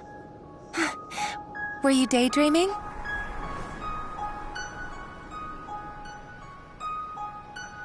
You still remember, Rarier? That question you asked me a couple of weeks ago? Oh. You mean the proposal? Yeah. I'm wondering, where do you think would be a good place to discuss it? Maybe in the garden? Or were you thinking a fancy restaurant? It's your choice.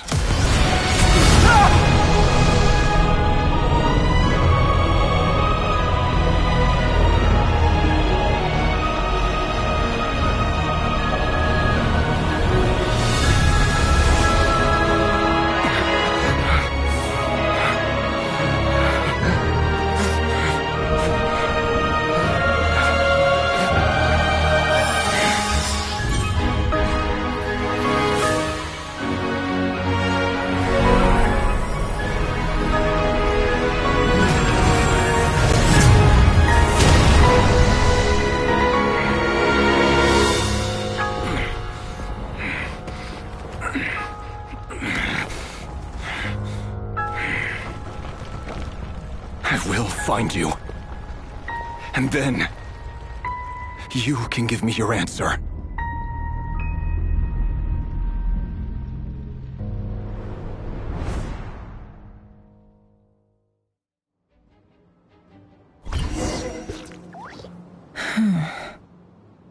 So that's how the Raker of Solnari was born. A monster created by circumstance is a monster all the same. Viewing other people's thoughts for too long can get uncomfortable. Right now, I'm feeling a strong sense of loathing. In a nutshell, the story of Conria is what happens when the truth falls by the wayside. Everyone tells little white lies, and before long, you have a huge pack of lies that destroys everything. Whew. Time to get back. His past is filled with sorrow, but the tale of any fallen civilization is one of endless tragedy. Cruel as it may be, that was Conria's fate.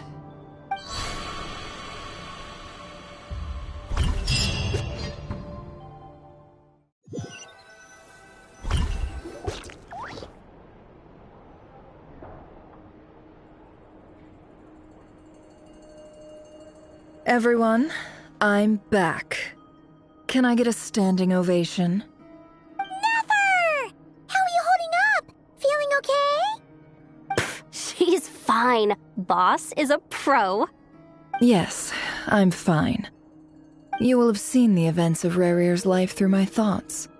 It's now clear that he is just a regular nobody, driven by personal tragedy, as he said himself. I mostly agree. There's only so much we can know about him from his memories alone, but they did give us a clear glimpse into his life in Conria. However, I would not consider Rarier to be a nobody. He was deeply involved in the events of that era, Yet, when the catastrophe of a generation strikes, nobody is safe. Sounds to me like you're speaking in riddles again.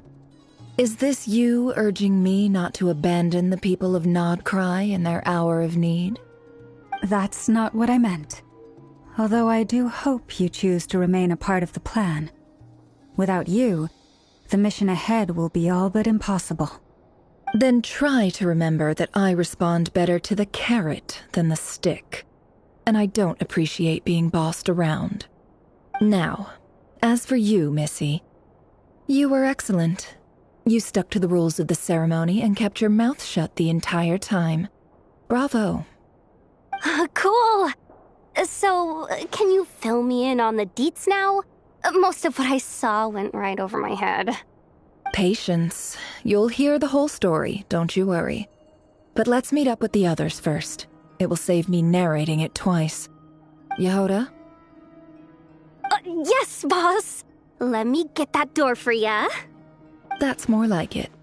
For a moment there, I was worried you'd forgotten about the first clause of your employment contract.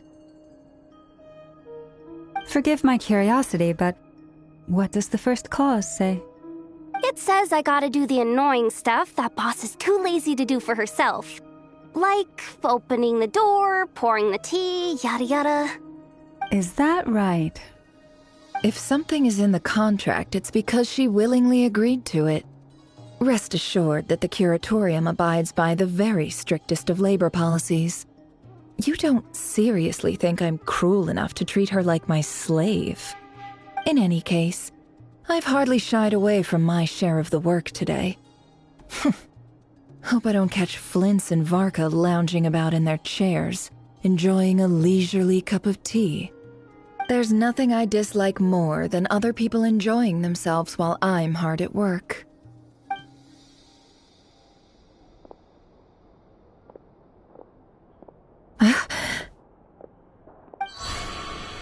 Oh no.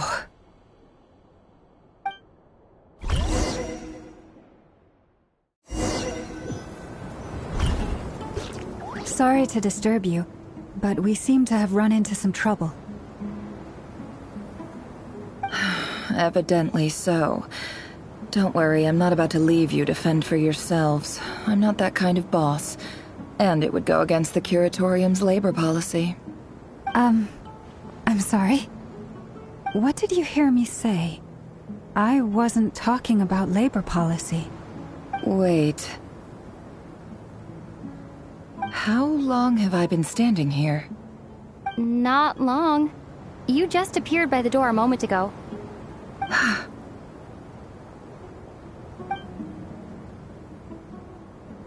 Boss, what's wrong? You look like you've seen a ghost.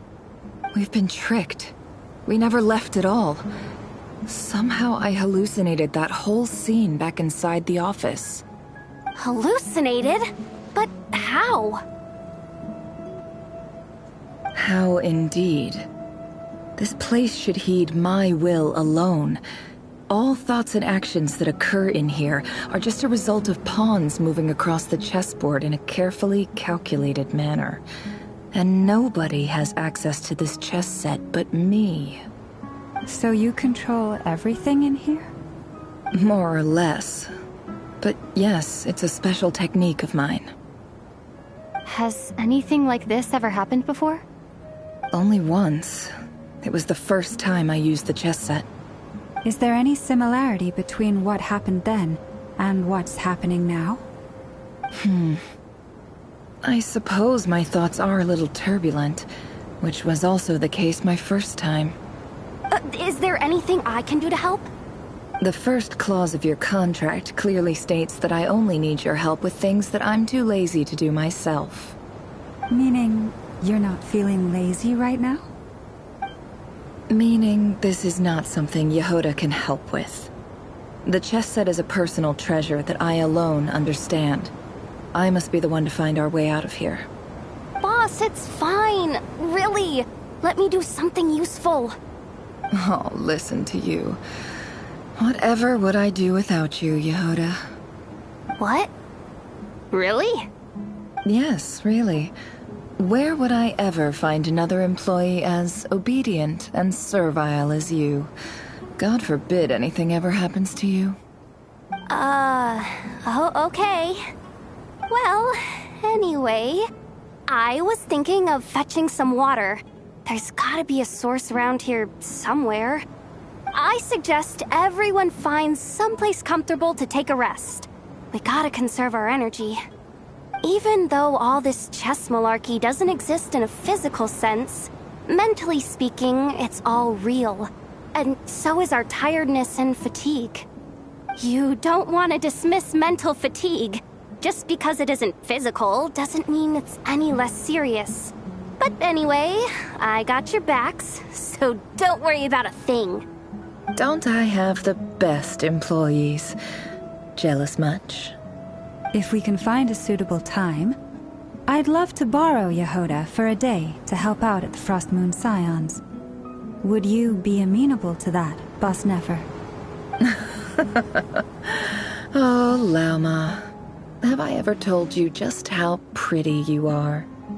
Beauty runs from the tips of your antlers to the depths of your imagination. Time to rally, everyone. Follow me. As we continue our journey, the same rules will apply. That means stay focused and no talking no matter what we encounter.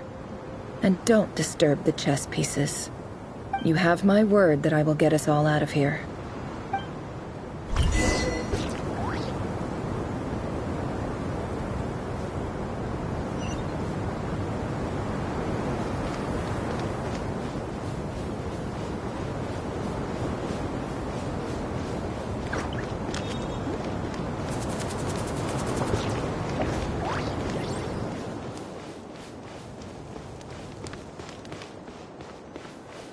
This place looks familiar. That's not a good sign. There's someone... I wasn't expecting visitors at this hour. Wait, is that? Oh, it's him. There you are! Sinue's been looking for you all day. I think he has some news for you. Oh yeah? What were you doing just now, Uncle Retinue? Hiding away some more loose change? I know I saw some Mora. What do you mean, loose change? Oh, come on, I'm too old for this. Just pretend you saw nothing.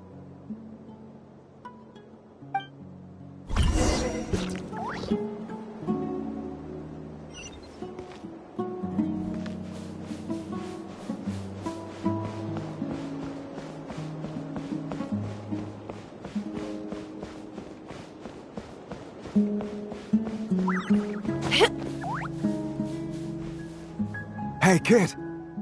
Mind telling me what Sinuhe's been up to recently? I'm trying to get in his good books and I need a way in.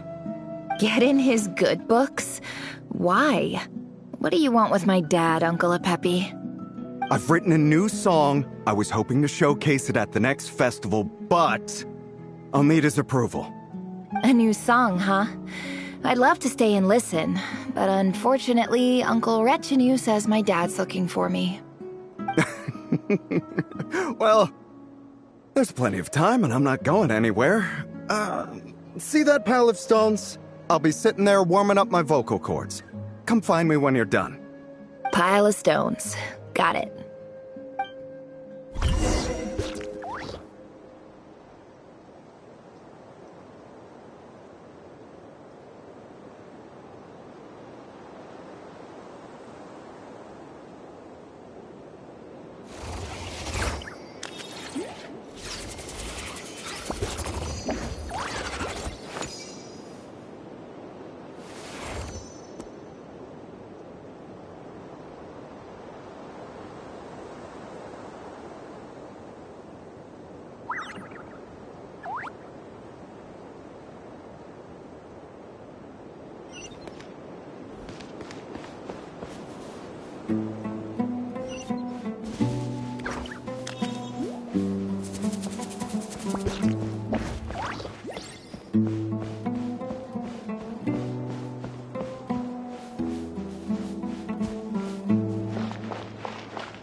Hi, Dad. Uncle Retinue said you were looking for me. Ah, there's my little princess. If you'd gotten back just a little sooner, you could have shared the spoils of war with me. Spoils of war? Who were you fighting against, Dad? It was just a figure of speech. The aftermath of a sandstorm is no time to be waging war. I was talking about our war against thirst. I went out to fix our water supply problem, and now I'm back. Which means... We have a well again! That's right. I found a new one and brought back as much water as I could carry. It should last us for a good while. If it wasn't for these blasted sandstorms, our wells wouldn't be caving in. You wouldn't be spending all your time out searching for new water sources. As the chief of our tribe, I'm supposed to be leading us out of hardship and poverty, onto better things. You know how prosperous our ancestors were. I've told you all the stories. And look at us now, squeezed into these hovels. No one would choose this, if it wasn't for the endless wars over the years. But things are looking up. I started working with some folks from the academia a few months back. They gave me some contacts in return for my assistance in the desert. So you're the academia's helper now? Special ambassador, they call it. Think of it as a partnership. It's nothing bad, okay? We've been isolated here in the desert for too long. Seeking opportunities elsewhere is the best thing for us, and the fastest way to progress. So, do you get anything good out of being a special ambassador? Of course. My luck's improving all the time. One day, I swear I'm gonna lead us out of this place. We'll find somewhere new. Somewhere better.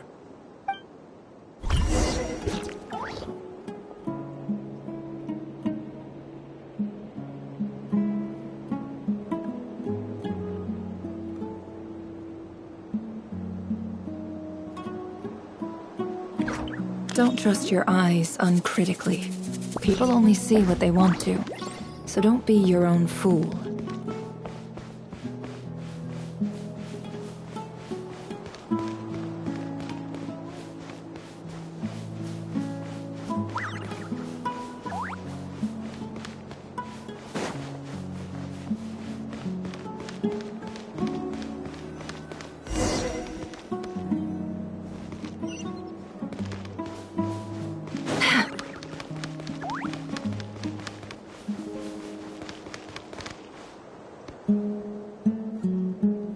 That's our well, and you know it. You stole from us. Well, you've gone from chief to thief, and now you have to face the consequences. Did you really think you could take our water without permission and get away with it? You're either brave, stupid, or both. And that Special Ambassador Act? Yeah, nice try. We spoke to the academia. They said it was all news to them. You're a liar and a cheat!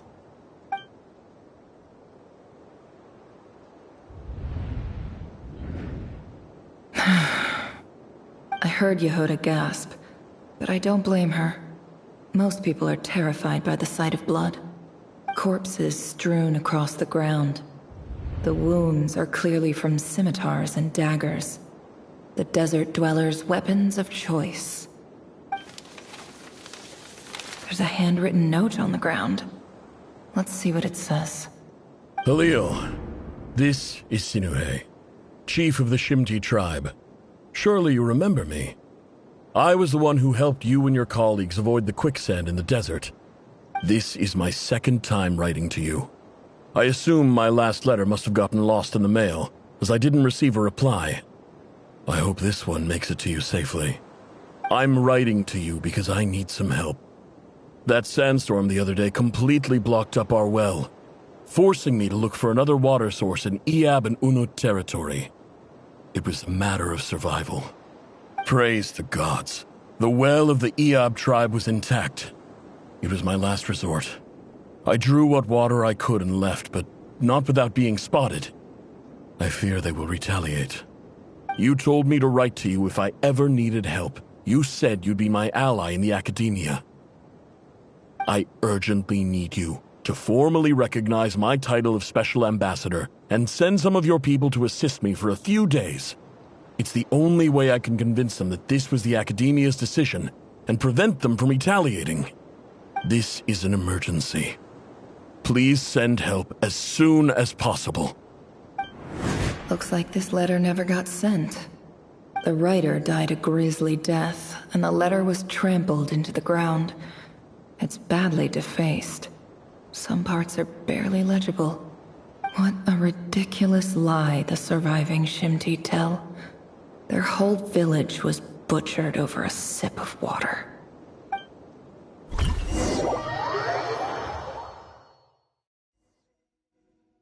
Ah, officer. Welcome. Welcome to our humble village. I thought you would at least have the courtesy to provide some respectable libations. This is the finest wine Aru village has to offer. I promise.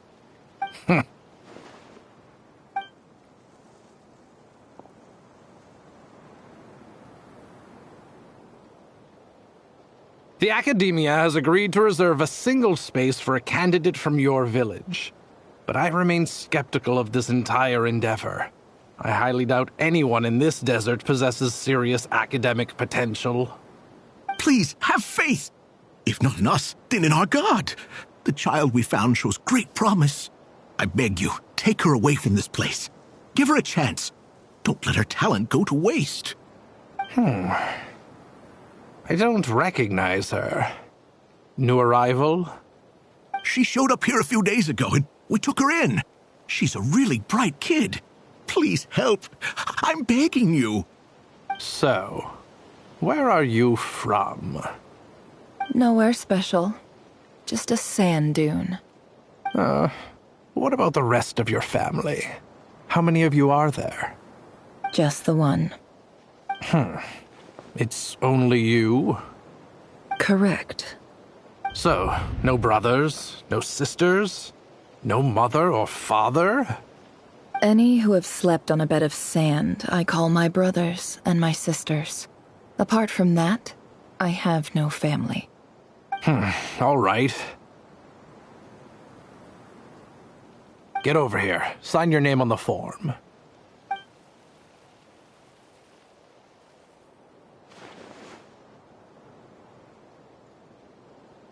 Never? You're rather fair-skinned for a desert dweller.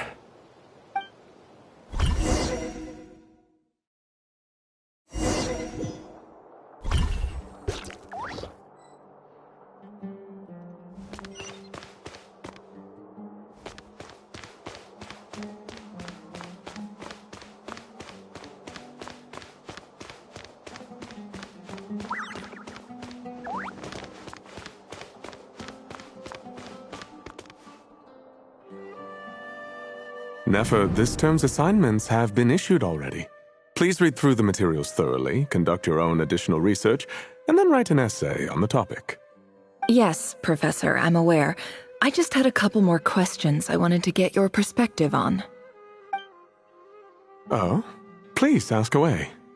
Well, I saw the other students' problem sheets, and I couldn't help but notice that my assignment is much easier than theirs. Do you really think I'm a weak student? A weak student? Goodness, no. Quite the opposite. You have a sharp mind. Almost too sharp. I think what you're saying is, a weak student wouldn't have noticed the discrepancy. And if they did, they certainly wouldn't complain about the lighter workload. You see, sharp as they come. You see things the way they are. And I'm sure you know why they're like that. Because of where I come from. Because I'm different. I'm sorry, Nefer. I don't like it any more than you do. It's just... Anyway, you said you had a couple of questions. What's the other one? I wanted to check... If someone sent me a letter to the Academia, where do I go to collect it? Ah, your family wrote to you. As long as they put your name on the envelope, someone should hand it right to you. Not exactly. It's not even a recent letter. I was just curious where the mail would end up if no one collects it. The House of Dana, I expect. I know there's a box for unclaimed mail somewhere in there, probably sitting on a shelf. Whatever you're looking for, that'd be the place to start. Okay, got it. Thank you, Professor. Oh, don't mention it. Honestly, I feel like I failed you. I'm supposed to be your teacher, but I haven't taught you anything. Hey, don't say that. You're a great teacher, and you do your best for all your students. But the rules are the rules. You're not allowed to teach students like me. It's not just the academia either. The whole world bends over backwards for the successful and leaves the losers to suffer and die. Oh, my dear child. Don't tell me you've given up on life already. I haven't. I just think that if you want to make it in this world, you have to find a way to become successful.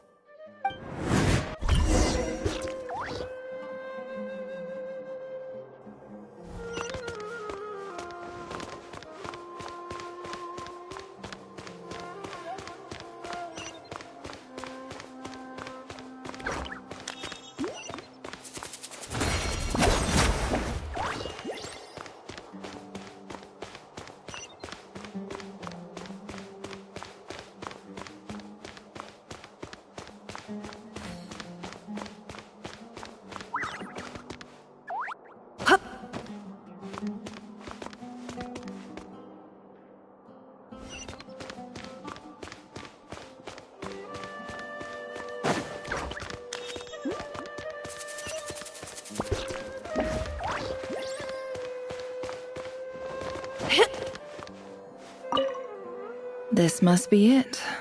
A big cardboard box full of unclaimed mail. And probably some letters that ended up here by mistake, too. Let's take a look.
A dilapidation survey from Port Ormos.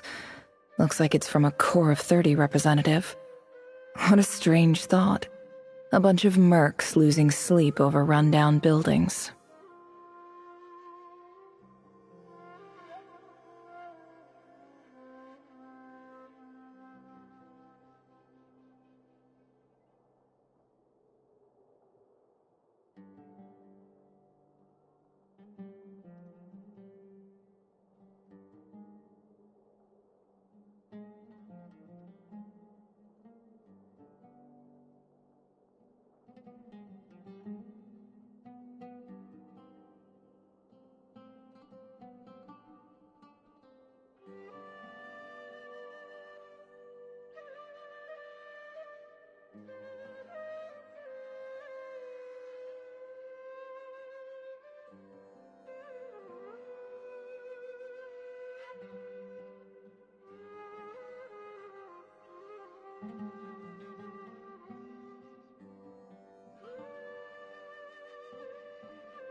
This one was never even opened.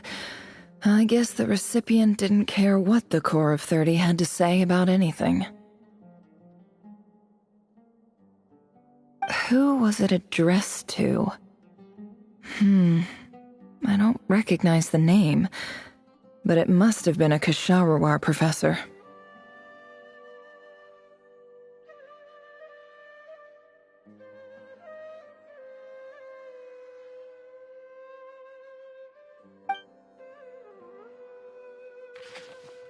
This one is addressed to the Immorta Sage. The title is Changes Observed in Satyavada Life Symptoms. Why do all these letters read like full-blown dissertations?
Guided by the incense, we became lost somewhere in the forest. All the barriers between levels of consciousness disappeared as our minds soared around in circles, looking for a branch to seek refuge on.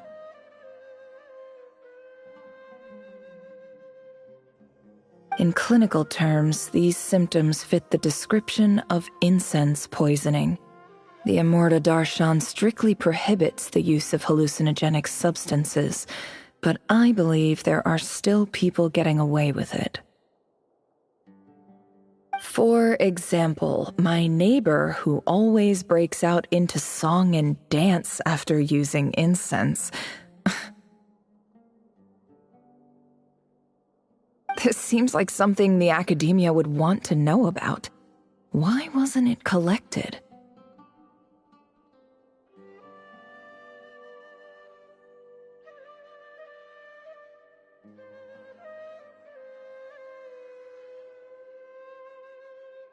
Wait, what's this written on the back? It's so small.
note says, "The sender authored this letter while under the influence of mushrooms.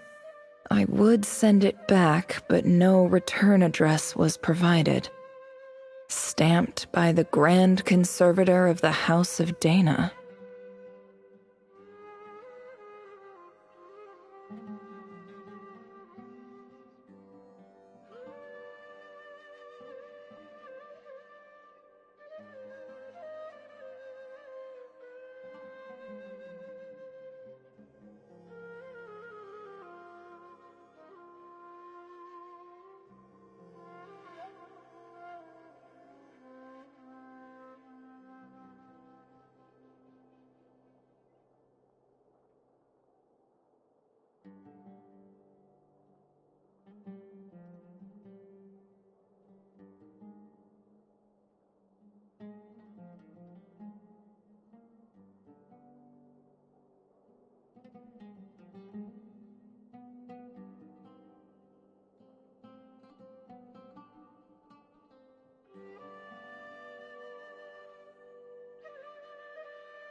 This next one is addressed to Grand Sage Azar.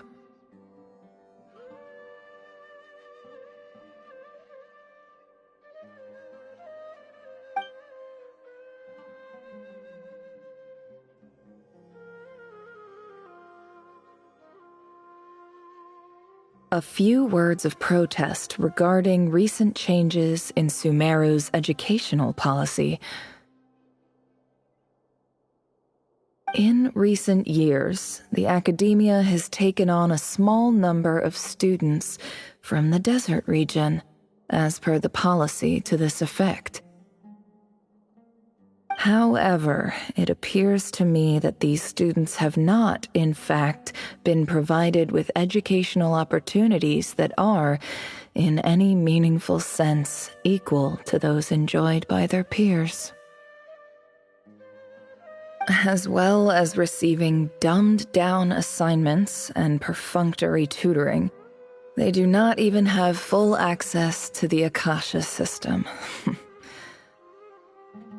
Education is the fundamental purpose of this institution, which should go without saying in a nation whose founding virtues are knowledge and wisdom.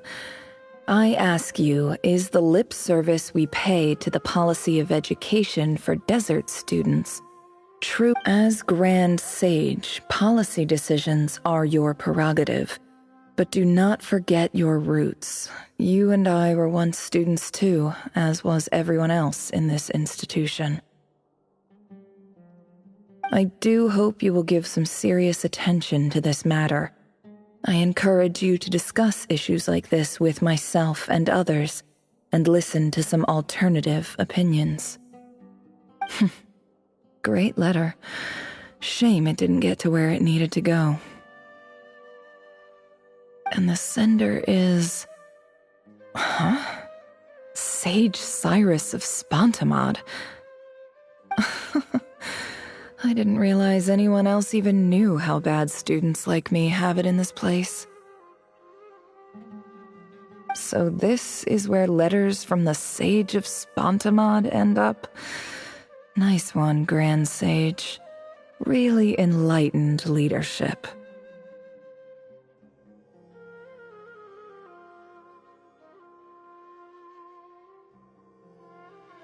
Whatever.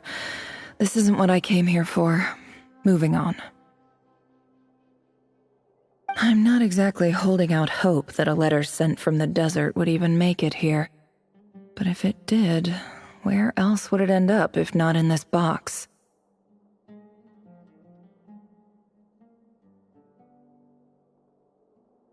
I can't believe how much discarded mail there is. Must have been years since someone last went through it all. And this is just one box. The whole House of Dana is boxes on shelves.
don't believe for one second that any human being has sat down and read through all the documents in this place. Who has that much free time on their hands?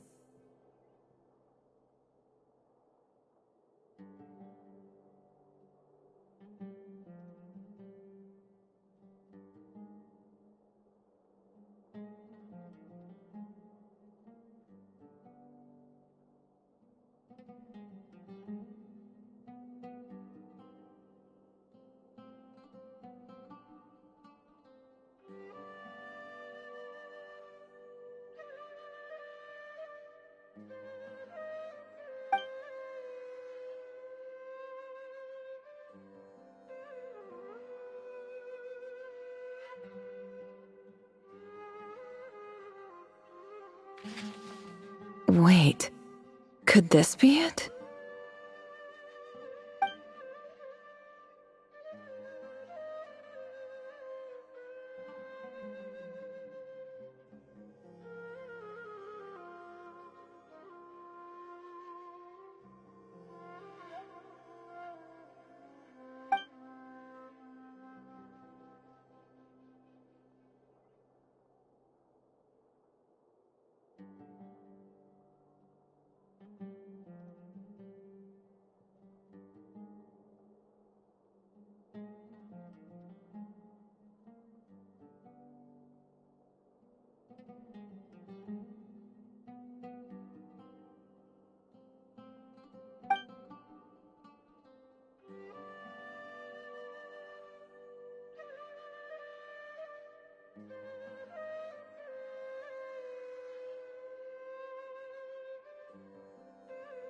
Greetings, Halil. My name is Sinuhe, chief of the Shimti tribe. I was the one who came to you and your colleague's aid when you ran into trouble in the Great Red Sand. I don't know how well you remember it now, but I brought you to safety and gave you some water and other supplies. You seemed very pleased and told me your name. In my tribe, learning a person's true name is serious business, and I therefore see you all as friends. You were kind enough to leave your contact details, so we could stay in touch. The Shimti tribe lives a harsh, nomadic existence in the desert. You were sympathetic towards my plight, promising to make me a special ambassador of the academia and help us find a way to make a better living. This brings me to my reason for writing. Our tribe has fallen on particularly hard times, and I would like to ask for your assistance. There was a terrible sandstorm a few days ago, which blocked up the well in our land. To ensure my people's survival, I had no choice but to venture into Iyab and Unut territory in search of an alternate water source. The Iyab and Unut are descended from the Thamudians, while we trace our ancestry to Tulatala. We worship the Lord of Flowers and have had relatively good relations with our fellow tribes up until now. I found a well belonging to the Iyab tribe. They declined to help us, but I really had no other option, so I took some water to keep me and my tribe alive. My actions are certain to incur their wrath. When we met, you assured me that you would be my ally in the academia. I would like to take you up on that offer, because I really need your help. I wonder if you could send an academia representative to meet with me. That aside, the last time you were here, you mentioned that the academia had started accepting students from the desert, and I told you a little about my daughter, Nefer. We have next to no resources here in the desert, and my power and influence are limited. Would you consider enrolling my daughter at the academia? She is a smart girl. I know she won't disappoint you. From the outset, the academia never took you seriously. Those things they promised were just empty words. I doubt they even remember the name Sinuhe. And you were so emphatic that your luck had finally changed for the better. You swore you'd lead us to a better place one day. You spoke with such conviction, like you were the most powerful chief in the whole desert. You liar. You lied about everything. You promised the world and delivered on none of it. And who fell for it? Just me, by the looks of it. Despite your best efforts. Which makes you a pathetic liar. You weren't even any good at it. I think I'll take over from here. Let me show you how it's done.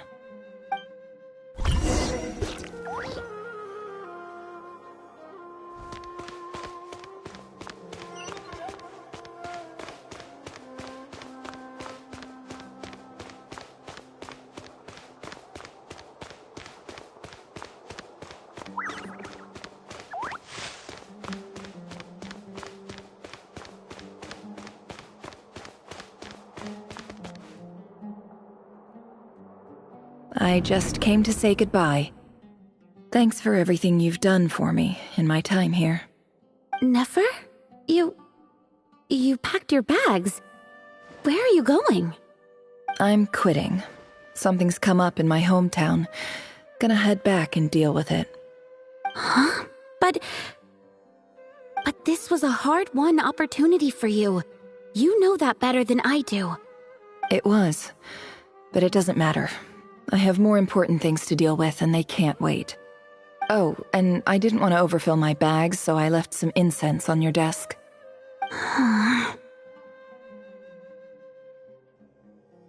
What's wrong? I thought you liked incense. Although, I did read somewhere in the House of Dana that it has hallucinogenic effects. Don't use it all at once, all right? Isn't this the stuff you brought from your hometown? You're just letting me have it? But you said it's a rare and valuable commodity. Yeah, about that. I lied. It's not rare at all. There's this bunch of ruins near my hometown that are practically overgrown with this plant. It's not worth much. Keep it, it's fine. But Nefer... All right, that's all from me. You take care.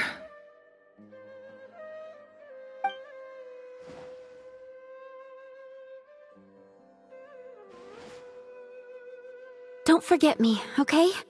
I mean, we're more than just classmates, right? We're friends. Yeah, I'll remember you.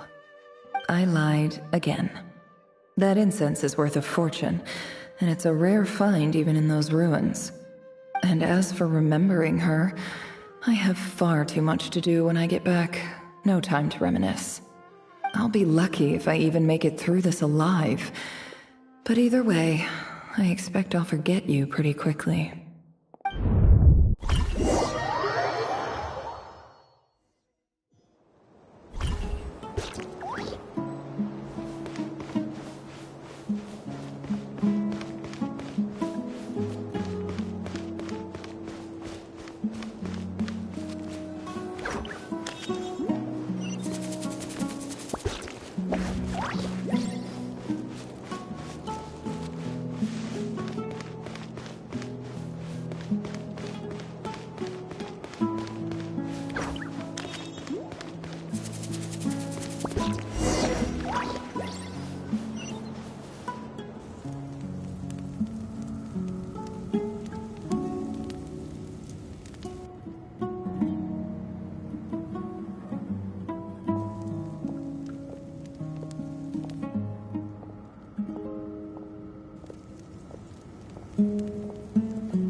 It's a pleasure to meet you, Mr. Arif.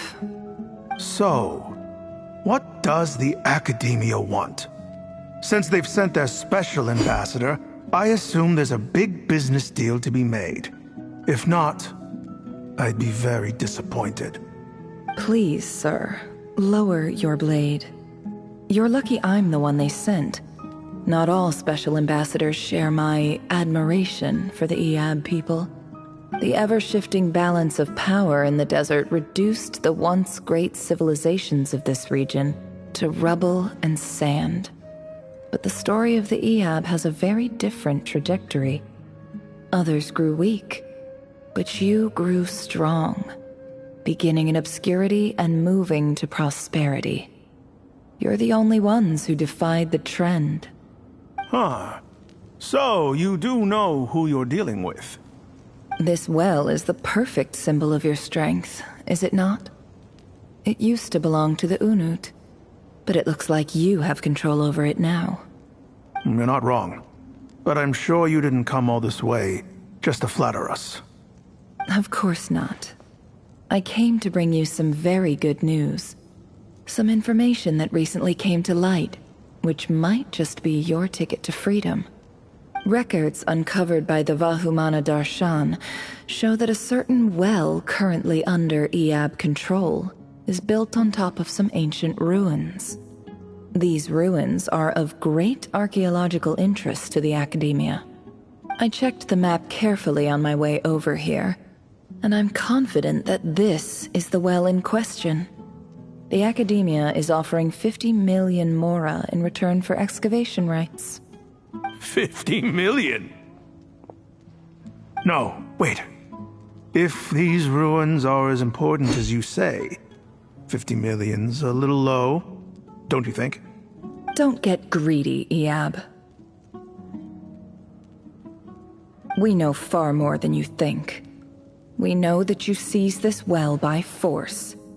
Wasn't that the first step in your rise to power? To drive away the Unut and steal their water supply? So what if it was?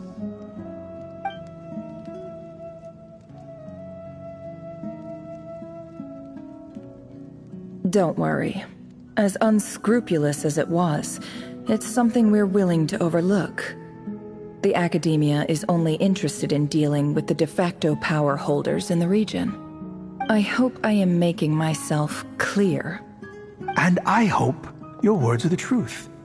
If I find out the Academia is trying to play me, I'll hunt down every one of your people and make you watch as I cut their heads off one by one.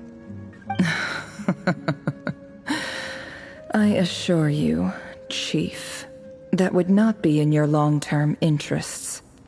You don't want to make an enemy of the Academia. You see how I'm dressed, don't you? I appreciate that you've never been to the rainforest, but surely even you recognize an ambassador's attire when you see it. And what does a barbarian like you have to lose anyway? You really think the Sumeru Academia would bother to come all this way just to lie to you? We have more important things to worry about. All right, I take your point. The Academia is the highest authority in the land. I'm sure you're trustworthy people. In that case, we have a deal. We will sell you the excavation rights. I'd like to thank you, Ambassador. This is good news indeed. Excellent news. In fact, it calls for a celebration. Would you do us the honor of staying a while and enjoying some Eab hospitality? Gladly.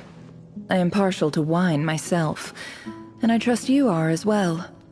So let's indulge in a few drinks together, in celebration of this momentous occasion.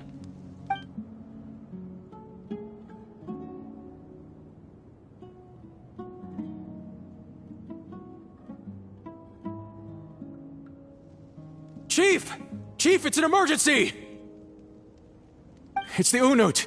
They've taken the well. What? Well, don't just stand there. Take it back. Yes, Chief. I have every confidence in the Eab's military superiority, and yet... What is it? The Unut's response was alarmingly fast. The day after we reach a deal, they seize the well. This can't be a coincidence. Perhaps there is a traitor in your midst. I don't think so. I am obliged to remind you, Chief, that the Academia will only deal with the de facto power holders. If you cannot regain control over the well, I'm afraid you won't see a single mora of that 50 million. No! Please, Ambassador, just give me some time. I swear the Unut will not get away with this. That well is ours, and so is the mora. Glad to hear it. I will wait here for an update. If there is a traitor, I will find them. In the meantime, make yourself at home. I'll report back as soon as I have an update. Much obliged. Wow. All it took was a few words and I've got him wrapped around my finger. What an amazing feeling. So, in summary, Ambassador, the Academia would rather negotiate with our tribe instead of the Eab, yes? The Eab are ruthless murderers who don't listen to reason. And now they have the gall to interfere in our research projects in the desert region. So let me ask you, Chief. If you were the Academia, what would you do? Kill them all, of course. Precisely. The Academia does not tolerate those who stand in our way. The Eab have held back our academic pursuits for too long, and our patience is wearing thin. At the same time, there is simply no way that the Academia can be seen to be intervening in desert affairs. I'm sure you understand where I'm coming from. We have our own rules out here. If the rainforest dwellers raised arms against a desert tribe, you'd start a bloody war. Right. We can't confront them ourselves, but we can support their enemies. The Unut have always had strained relations with the Eab, which makes you our natural allies. Natural allies. Weren't the Eab your allies once? You were quick to send them after us to protect your interests back when we stole that water. And now look at you. You're at each other's throats. Let me be clear. The Academia wishes to collaborate with the legally recognized rulers of the desert in this matter. We are asking for excavation rights to that well, and our offer is 50 million mora. Say no more. I believe we have an understanding. Good. Then I suggest you get to work. Get us access to that well, and the mora's yours. You see, Dad? Lying is easy when you know how. People will believe anything.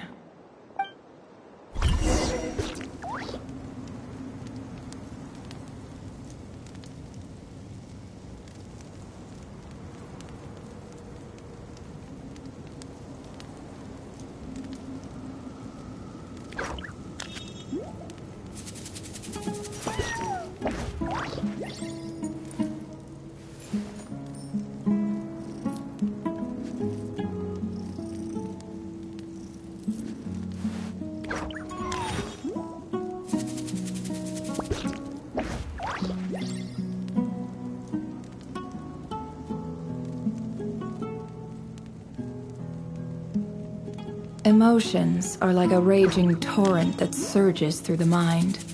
More often than not, if you try to hold them back, you'll be swept away by their unstoppable force. And if you try to ignore them entirely, you'll end up tearing yourself to pieces.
Look at at yourselves.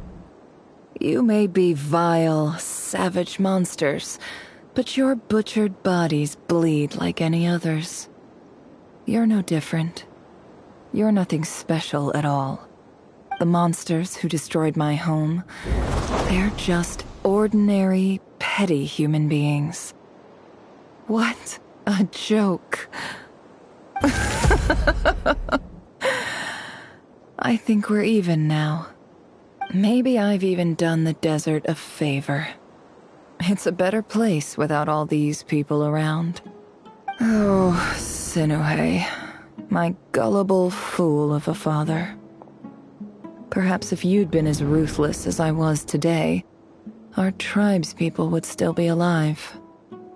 In this dog-eat-dog world, a chief needs to be tough to survive.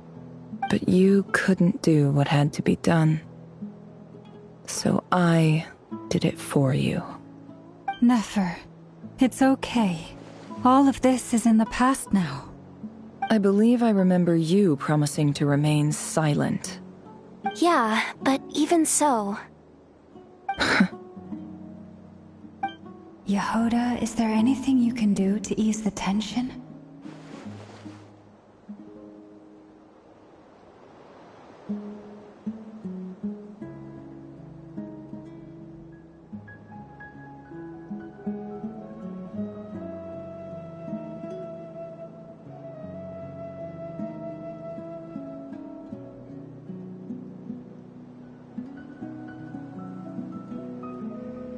Alright, time for a sharp turn onto a completely different topic.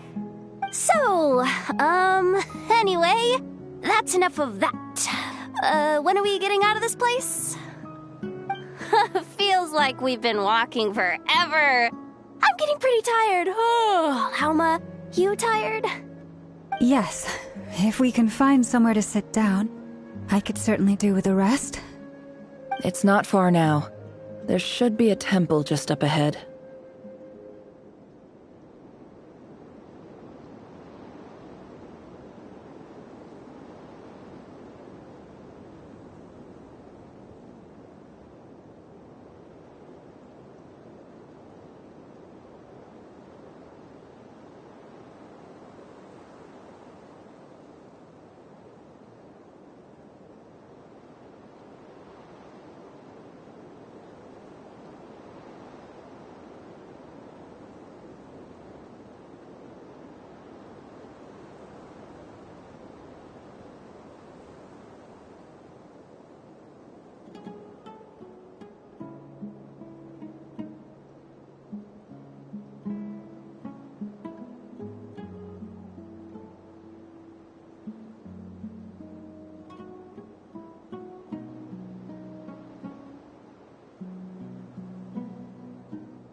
Yes.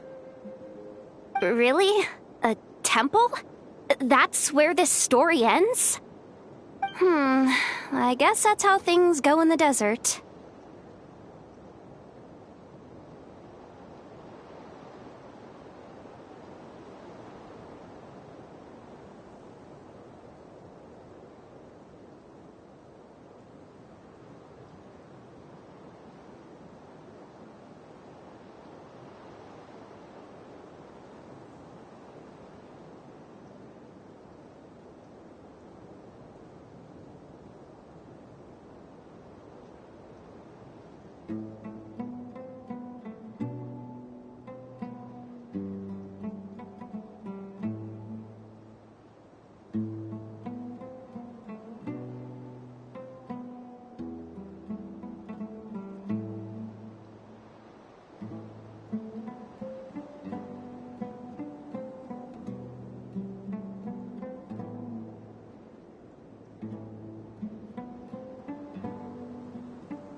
Desert dwellers can never escape their destiny.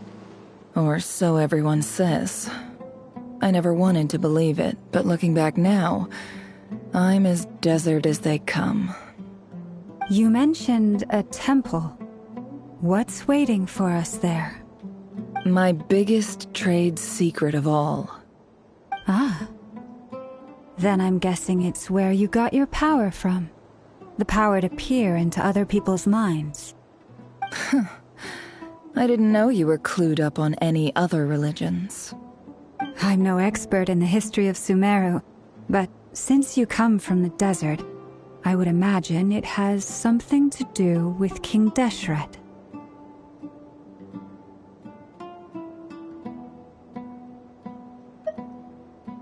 Sounds impressive. Ah, I know who you mean.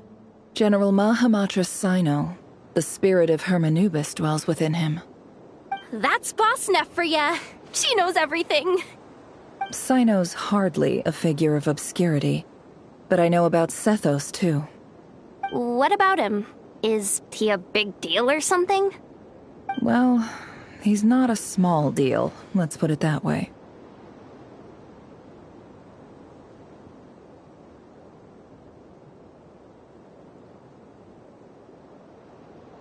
Please, this is the bare-bone basics. Save the flattery. Thanks for your patience, everyone. I'm sure it's been a lot to take in. With any luck, that's our exit just up ahead.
I'm totally out of my depth here. I don't have anything to add about any of this stuff. Like, look at that statue, for instance. I want to do the whole name-dropping, this girl knows her stuff thing too, but I've never seen anything like it before. A statue with the head of a bird.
That's Thoth, the Ibis King, one of the 7 pillars of King Deshret. The legends say that he, the Crocodile King, and the Goat King were the 3 retainers of King Deshret. Let's take a look.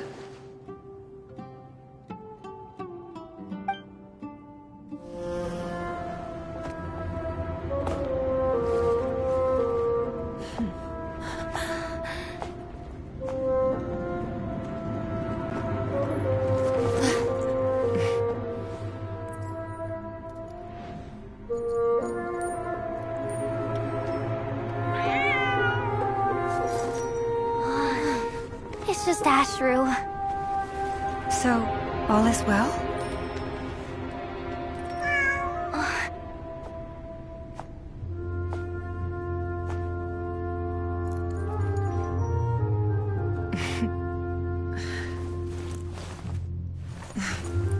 Typically speaking, at this point, the world disintegrates. Then we find ourselves back in the outside world. Besides, these are my memories. There's nothing to fear. You're sure? Of course. It's almost over.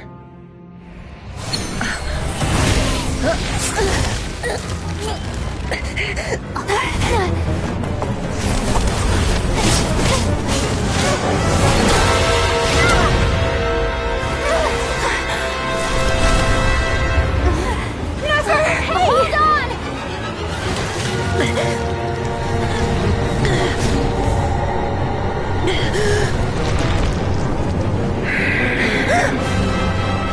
Knowing too much is always a death sentence. Speak for yourself.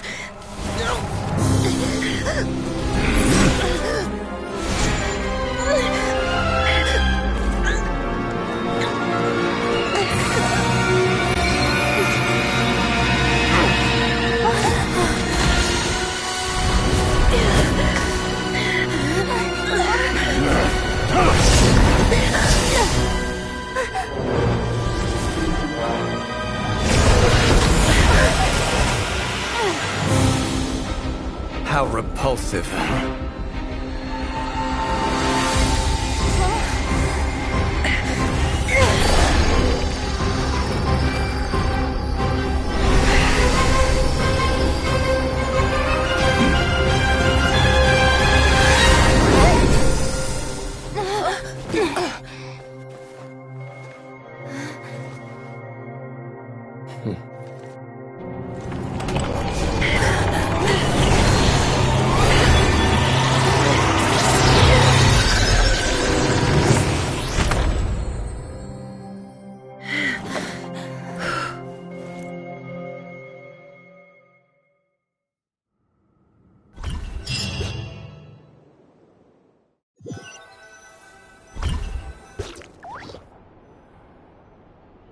Timed that pretty well, didn't I?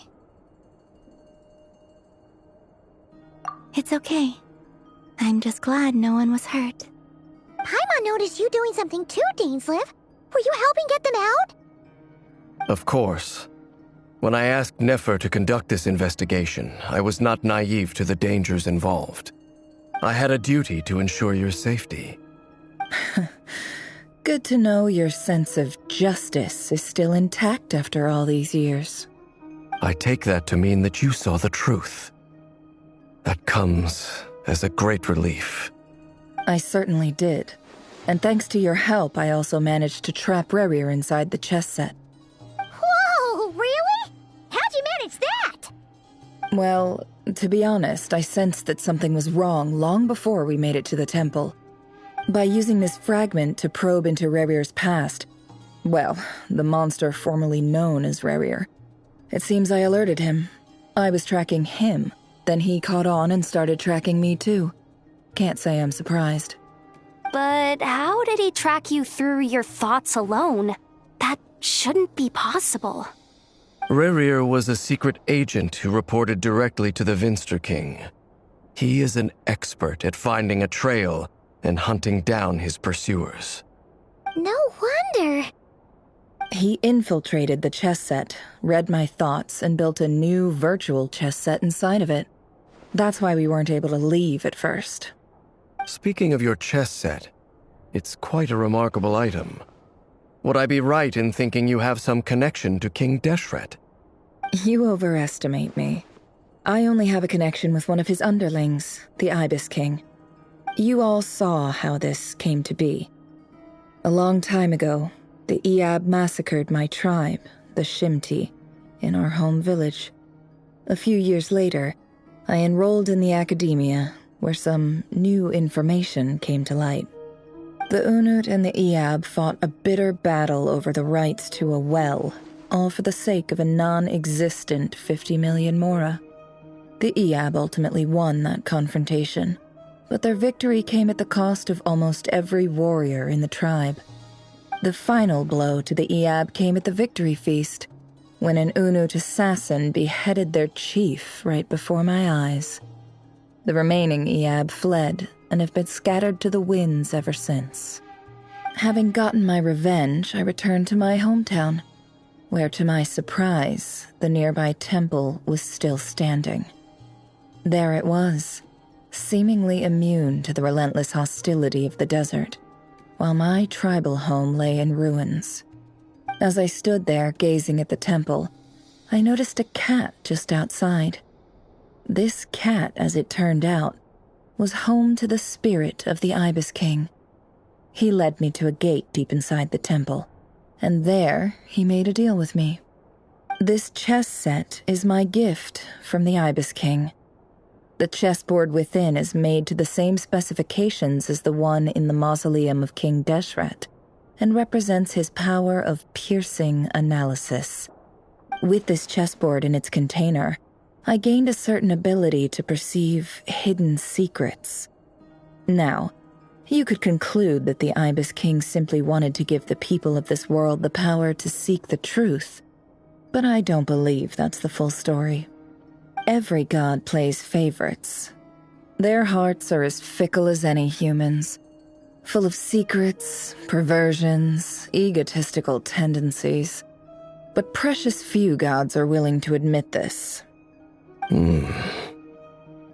It is the same with all powerful forces, including fate itself. Their gaze falls preferentially upon a select few. As you rightly point out, this is an act of favoritism. If you're alluding to the Abyss, then yes, I agree. Gather the others. It's time to share everything I've learned.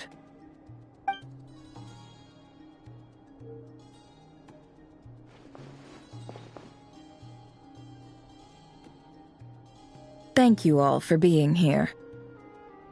As promised, I did some further investigating into the Raker of Solnari's background. I am pleased to report that the investigation has been most fruitful indeed. The Raker of Solnari, real name Rerir, was once a Conrian subject who served the Vinster King. I will now share the important details of his story. Please save any questions or comments for the end.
So that's why he's so obsessed with the moon.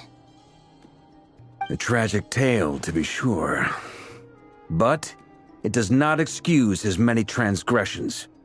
No matter how much Rerir suffered in the past, the fact remains that he is what we know today as the Wild Hunt, wreaking havoc upon innocent lives in Notcry. He becomes more dangerous with each passing day. If left unchecked, it is simply a matter of time before all of Tevat suffers the consequences.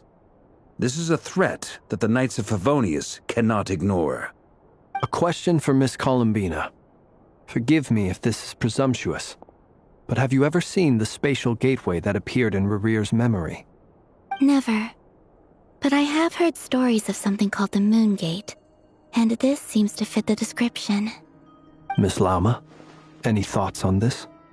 In the lore of the Frost Moon Scions, the moon is believed to hold many secrets. Some sources speak of ancient knowledge, others of a gateway to the unknown. The term Moon Gate is one I have heard before. But as is the case with all of our legends, there are no records of any first-hand witnesses. We cannot know whether it truly exists. Then back to Miss Columbina. As a moon goddess yourself, do you have some idea of where the Moon Gate leads to? Not at this stage, sorry. I do hold the power of the Frost Moon, and my strength is recovering well. I can sense that the gate would open at my command, but... But there's more to the power of the Frost Moon than that? Yes. A moon goddess has the right to open the Moon Gate, since it is a path to the moon. But as never mentioned, holding open a spatial gateway takes a huge amount of power. And right now, I need to conserve my energy to fight the Rayhir of Solnari. I'm afraid this is one mystery we may have to leave unsolved for now. I agree. Better to save your strength. But if you'll humor me for a moment, I have a bold conjecture of my own regarding the world beyond the gateway. I highly suspect that neither Tholindis nor Rarir made it through unscathed. The evidence pointing to this is the fact that the Rayhir of Solnari exists in the form of countless fragments. With the abyssal power he wields, no ordinary foe can touch him, let alone tear him to shreds. And yet, the Wild Hunt proliferates wherever his scattered fragments lie, drawing hordes of monsters to many different locations across the land. So your theory is that Rarir was physically torn to shreds by some powerful force? Hence, why the Wild Hunt is a distributed phenomenon, rather than a unified one? Makes sense to me. Explains why the Wild Hunt is so pervasive, and why he's been trying to piece himself back together. He was whole to begin with, and he wants to be whole again. Without the power of the Abyss on his side, he almost certainly would have perished the moment he was torn apart. But the Abyss, much like a curse, has kept him alive. I could not agree more.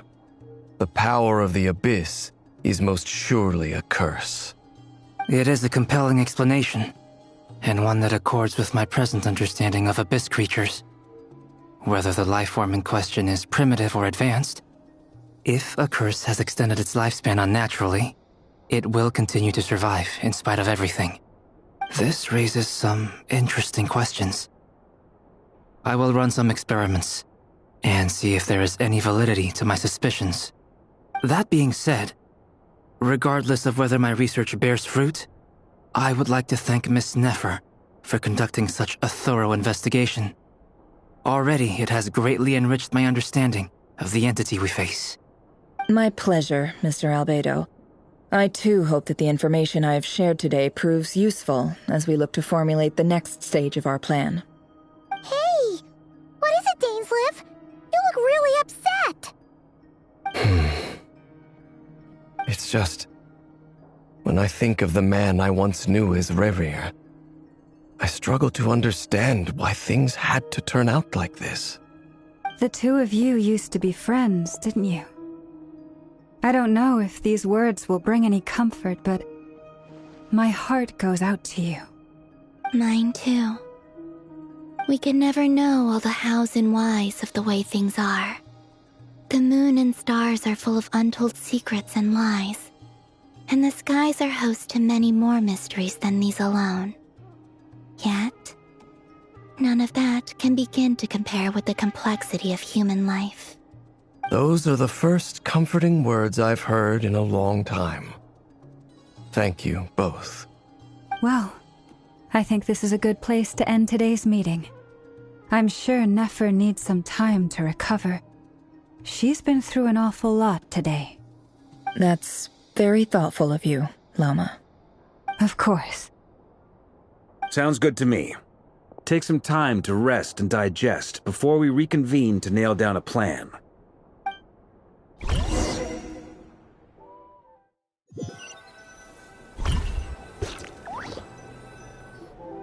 Hey, is this a bad time? Hope I didn't kill the conversation.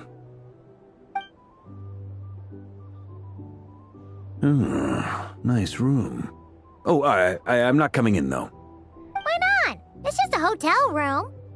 If it's all the same, I'll just stay out here. I might not look the part, but I'm technically a knight. Barging into people's private quarters isn't the kind of thing we do.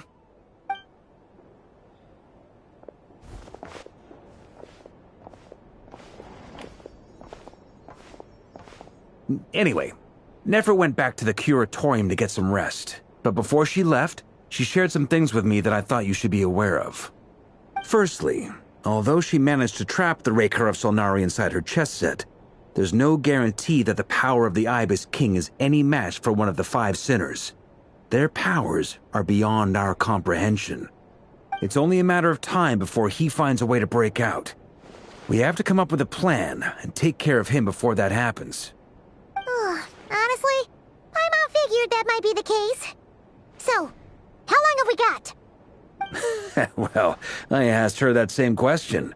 She talked for a long time, but for the most part, it seemed like she was trying to convince me how precious her chess set is. What a long and storied history it has. It felt like some kind of sales pitch, you know? The kind where you end up handing over Mora against your will. Anyway, after all that, she finally answered the question. 2 days, at most. 2 days? Holy moly! Can we even recruit enough help in that time?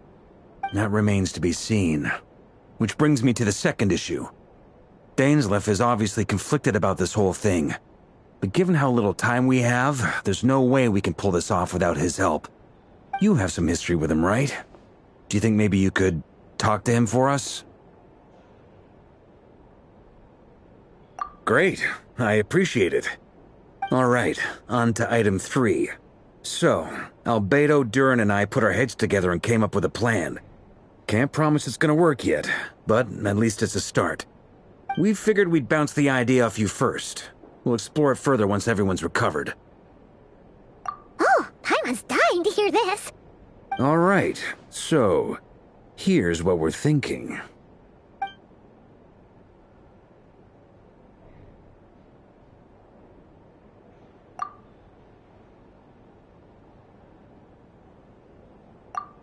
We felt a little uneasy about roping you into this. I mean, firstly, you're not locals, and secondly, none of us are your boss.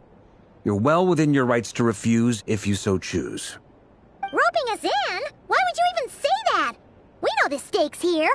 It's all of us against the Rayher of Solnari, or none of us stand a chance. I choose my words very intentionally, I'll have you know. I like to think there's an art to striking a down-to-earth tone even when the stakes are through the roof. Sir Varka, I have a few thoughts about this plan. I'm all ears. I think we can be more flexible with how the roles are allocated.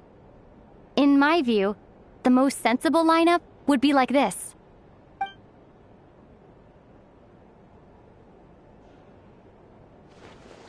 I see your point, yeah. But if that's how we're going to approach this, you'd better make sure you're ready. To be clear, I don't doubt your abilities. Far from it. I just want to make sure. Are you really willing to take all this on?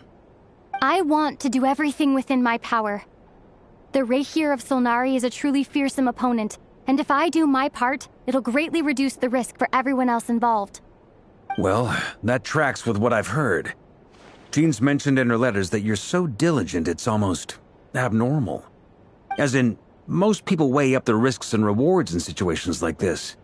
But you seem to just march towards danger without a moment's hesitation. Of course, everyone appreciates a fearless pioneer. But all that aside, I'm the Grand Master of the Knights of Favonius, and you're our honorary knight. I want to make sure your courage doesn't come at the expense of your safety. Thank you, Sir Varka. I should be the one thanking you. It means a lot to have you on board. I'll give some serious thought to your suggestions.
This is a thorough plan, but I do have one last question before we take action.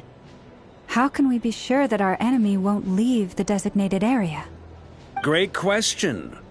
Albedo's been hard at work analyzing Rerir and the Wild Hunt's behavioral patterns. His conclusions are as follows. Firstly, from the earliest known confrontation until now, Rerir has never displayed any ability to manipulate the dimension of space. So it's unlikely he has any power in that domain. Secondly, he seems to have a particularly strong vendetta against our group. If we put him in a fight-or-flight situation, he'll choose to fight every time. Thirdly, finally, and most importantly, he is consumed by hatred, both for the moon and for his enemies. Turns out, we tick both of those boxes. We have a reincarnated moon in our ranks, and a spy who accessed his private memories without permission. He'll be baying for blood, not looking to escape. As someone who's had their fair share of interactions with the Wild Hunt, those all seem like valid observations to me. Understood. Then I will defer to the verdict of the group. Well, everyone, that's the plan in full detail. Albedo and Durin are carrying out their part as we speak. Plan approved. Scheduling. Okay, any firepower you need, I got you covered. Let's light this baby up. The Frost Moon Scions are behind you as well. And the rest of you?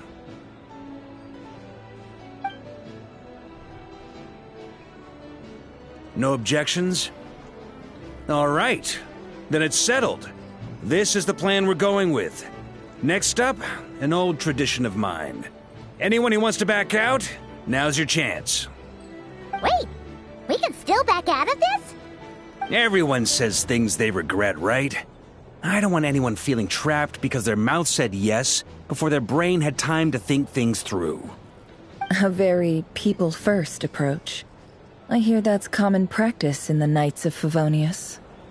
Heh. Who'd you hear it from? D-Luke? Shh.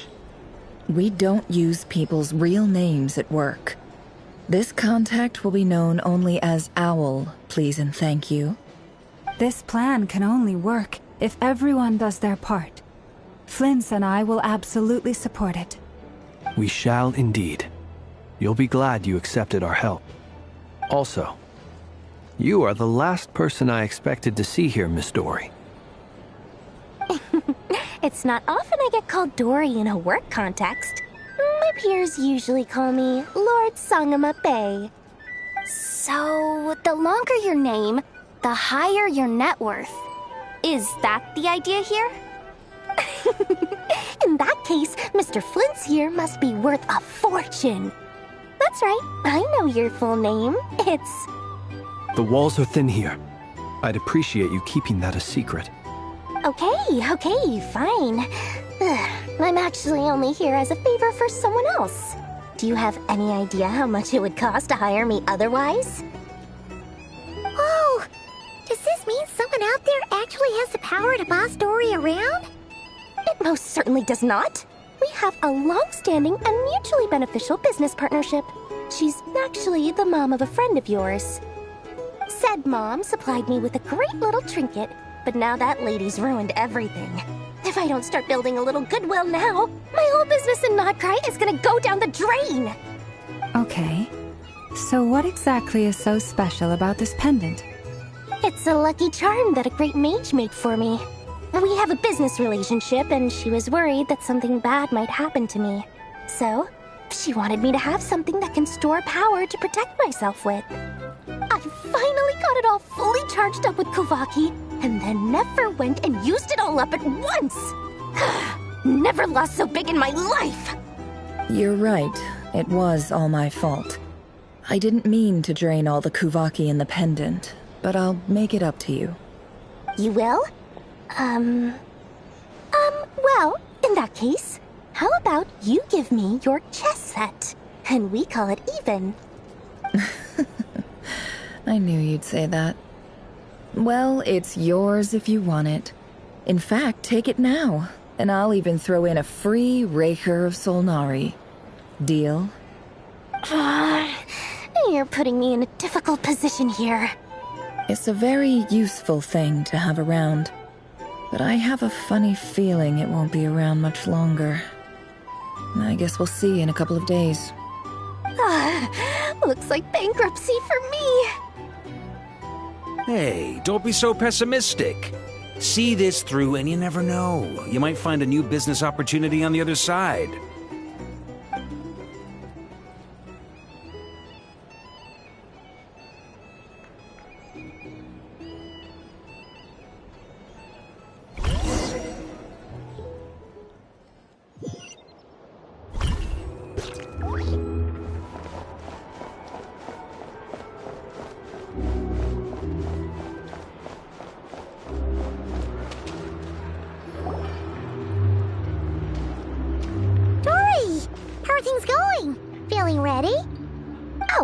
Was born ready. We only have 2 days. You think Lord Sangama Bay would let an opportunity like this slip by?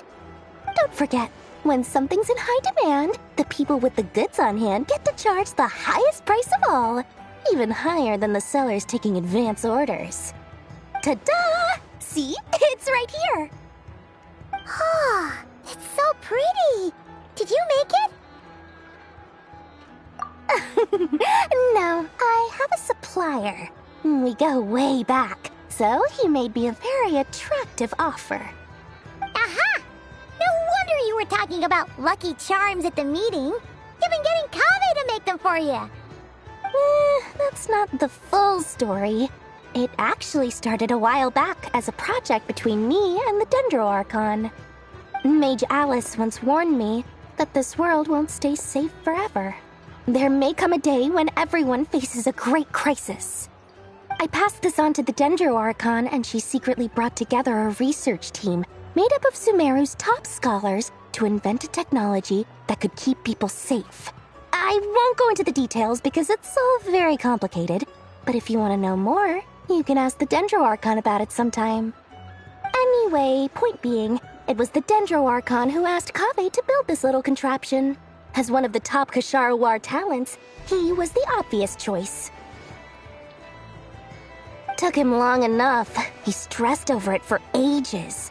Must have gone through at least a dozen designs before producing a final product. But that's Kaveh for you. Marak delivered it to me a couple of days ago, along with a letter from Kaveh. Could I ask why I'm sending this technology to you? And what's your proposed use case? Has it been approved by the relevant authorities? So nosy. My fault for sending him the research permit to begin with. Surely Nahida must have told him you were involved in this project. He was probably just nervous because you're always so secretive about your business. Could be. Anyway, I just replied, let's hope there never has to be a use case, because it would involve grave danger. Fair enough. But it sounds like he was just being cautious. He probably felt responsible as the one who made it. Or maybe he was asking as a favor for his housemate. He's done that before. Not sure why, though. His housemate doesn't seem to really care that much about this kind of stuff. Either way, all's well that ends well. I'm just glad to finally have my hands on the product. I wouldn't want to be without it, given the potential dangers that lie ahead. Huh? What does that look mean? Paimon's just super surprised. This must be the first time we've ever seen you actually get serious about something. Well, a long time ago, I made a promise to myself. I promised that I was gonna live every day of my life with a big beaming smile. Obviously, Mora plays a big part in that. But there are always gonna be times in life when you have to give something back. That could mean paying back a debt, returning a favor, or showing some kindness. Alice has been a huge help to me over the years. She was the first investor I ever had. And I want my investors to know that Lord Sangamabe is the best in the business. And more than that, no one knows what the future will bring. Whatever happens, I want to make sure the Dendro Archon and all of Sumeru is prepared to face whatever comes.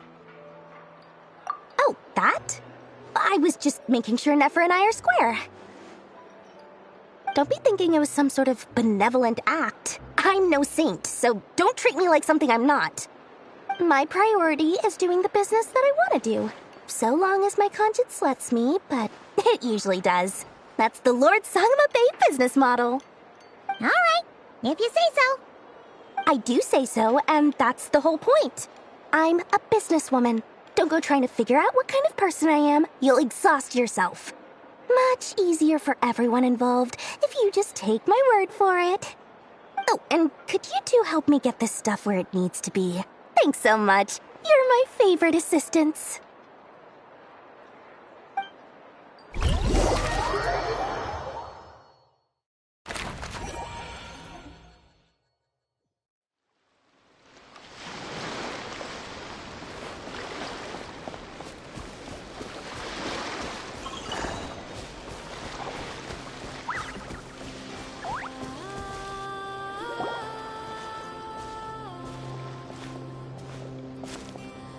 Traveler, Paimon, it's good to see you. Everything going smoothly over here? Sort of. As you're probably aware, Varka, Durin, and I captured some abyssal creatures from the Wild Hunt. Per the plan, we dissected and analyzed some samples of these creatures. The process went very smoothly. The findings, however, come with some troubling implications. What? You can actually dissect the Wild Hunt? That depends on your definition of Wild Hunt and dissection. Harmless, lifeless. These words are accurate descriptions. The Wild Hunt is an interesting phenomenon. In and of itself, it doesn't seem to possess anything akin to a human personality. But taken as a collective, the medium through which the Wild Hunt is summoned does appear to have a soul. Master griped a lot about the wise Horoptatyr, and seemed somewhat fascinated with the foul Certology. But she barely mentioned Rerir at all. I don't think that was because of his lower social standing, though. Anyway, it's a pity. I should like to hear her thoughts on the nature of the lifeform he has become today. It's a strange mix. The furious energy of an abyssal being channeled through a fractured physical existence. A consequence of being torn apart by an unknown power. Perhaps the only explanation for his survival in this state is that he sacrificed a degree of individuality in exchange for a continued existence. Oh, sorry. Once I get talking about interesting research, I have a tendency to go on indefinitely. Back to our research findings. Essentially, they confirm my hypothesis. Rerir's corpse is completely contaminated by the Abyss, and the effects are irreversible. You could think of this as Rerir in mutated form. But in my view, even that would be inaccurate. In reality, his whole being has been consumed by the Abyss. In other words, he is now nothing more than a manifestation of abyssal power. Unfortunately, at present, we have no means of completely eradicating abyssal power. Hence, we cannot fundamentally destroy the Rayhir of Solnari either. Oh, that's terrible news! So, that's it? We can't defeat him? Not even if we get the power of the Three Moons? Miss Columbina's situation is a difficult one. She can never achieve wholeness when the world does not accept her presence. It's as if her creator banished her to a place she can never be accepted. It means she spends most of her energy just on her own survival. Given the circumstances, it's only natural to despair. But we must see this plan through to the end. Time to kick off the backup plan.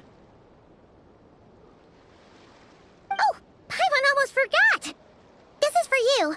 Dory asked us to bring it. Ah, how wonderful. Well, thank you for making the trip. Durin and I will be heading off shortly. I'm sorry I won't be there to protect you in person this time. Please be careful.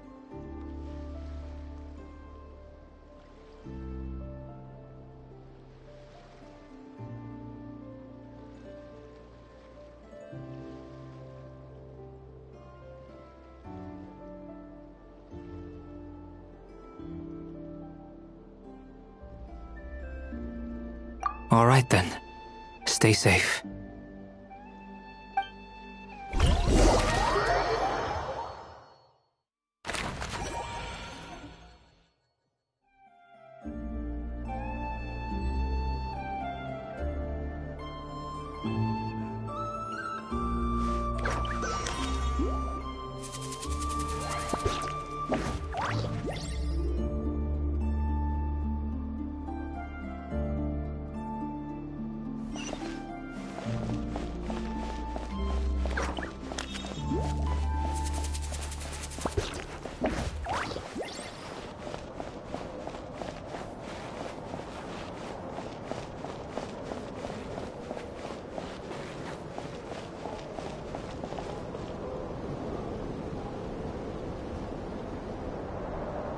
Miss Lauma, is everyone here?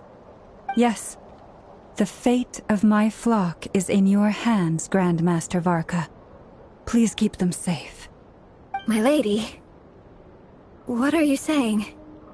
Within the next 24 hours, we will face the biggest crisis the world has ever seen.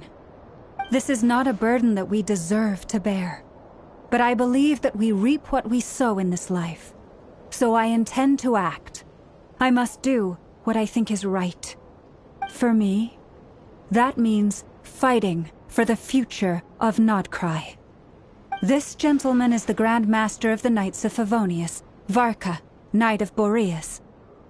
In my absence, please follow his lead. Hey, everyone. Guess I should introduce myself. Well, to start with, I know my way around a battlefield. Biggest strengths are honesty and hard-workingness. Anyway, point is, I don't intend to let Lauma down. I'm gonna do everything in my power to keep every last one of you safe and sound.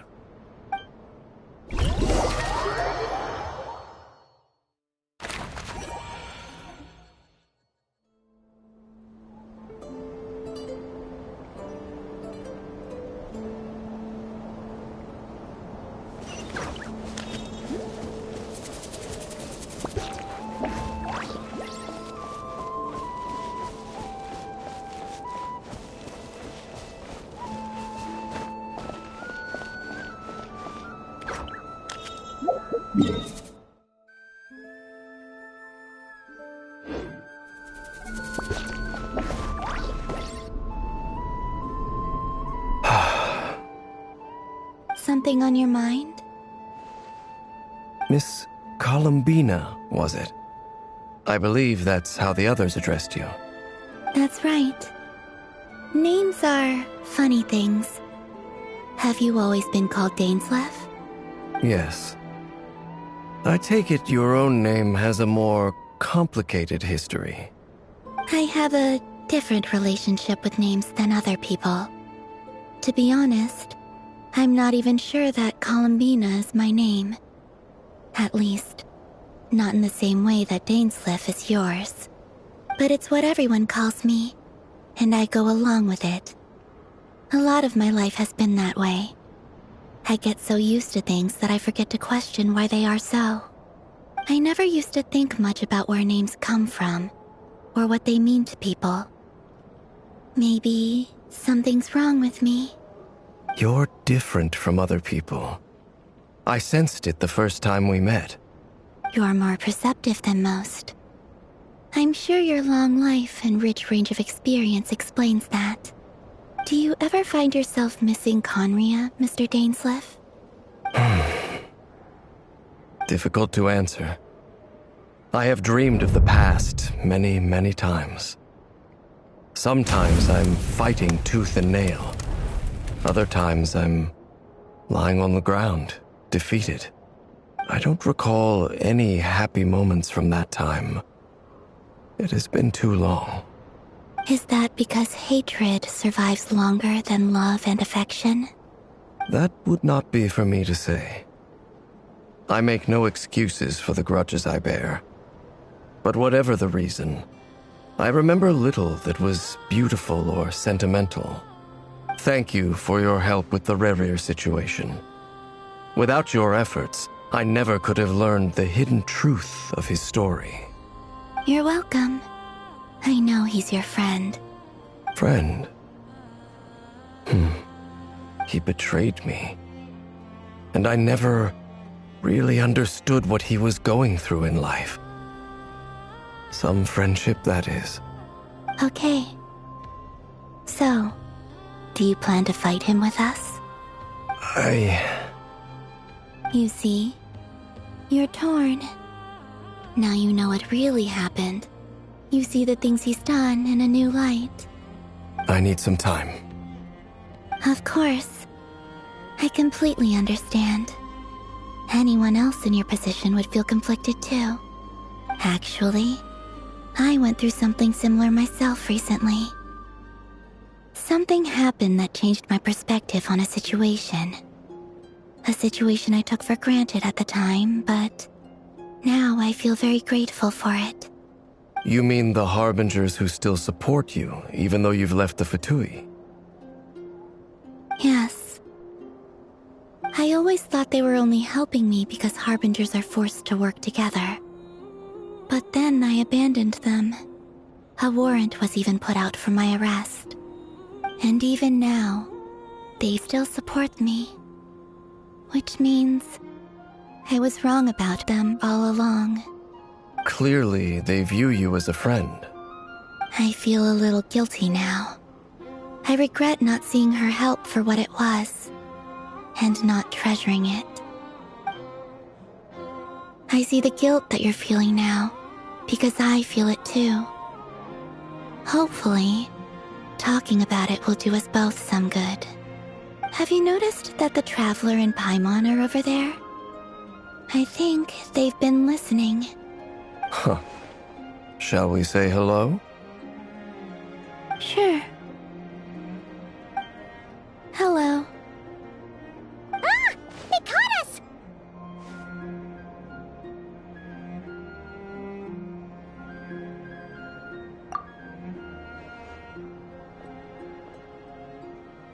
I apologize for making you worry.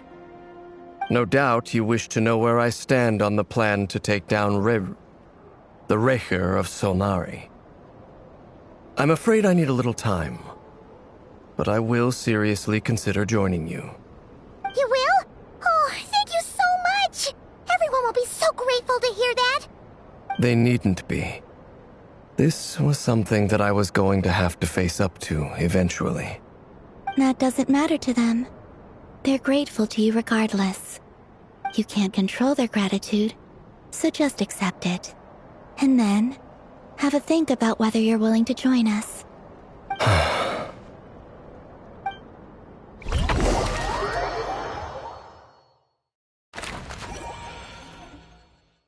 It's nearly showtime! Let's go rendezvous with the others. You know the place.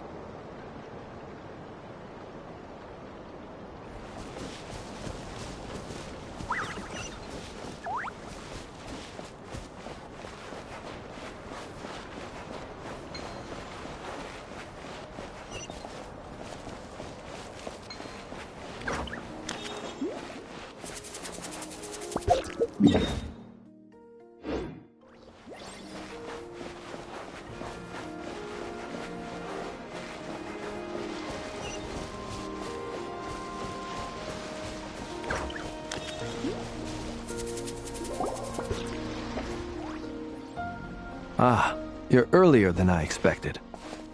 Hey, Flint's! Been waiting here long? Not too long. I came a little early so I'd have some time to think. Are you nervous about the battle? Quite the opposite. I'm reminiscing on my past battles. When I was awakened by the Ratniki, I had not touched a weapon in many years. I felt like the battlefield was not where I belonged. But after waging war against the Wild Hunt for so long, I came to realize something. A life of absolute peace is simply not a possibility for me. My restless flame indicates that somewhere inside of me, there is a deep yearning to root out the evil in this world. Oh, that doesn't sound like such a bad thing.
Well, in the past, when I was a Fae whose primary concern was hibernation, it was hardly ideal. but it certainly serves me well here in the present. And I am delighted to be able to join forces with you in this endeavor. Looks like I'm not the first to arrive.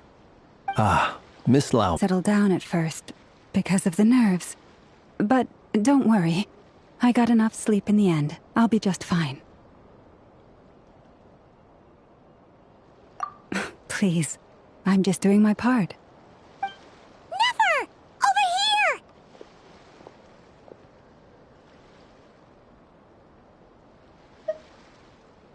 Aino asked me to relay a message. She said Anefa will be on high alert and keep a close watch over all secondary districts where defense is required, providing support as necessary. Meanwhile, Aino herself will provide range support to us directly, using her latest invention. Excellent. My thanks to all involved. The chess set's looking a little unstable. It won't hold him much longer. We should be prepared to engage at a moment's notice. No sense sitting around waiting. Let's make the first move while we still have the option. I agree. Paimon, find a safe hiding place. Got it! Be careful, Traveler! I will.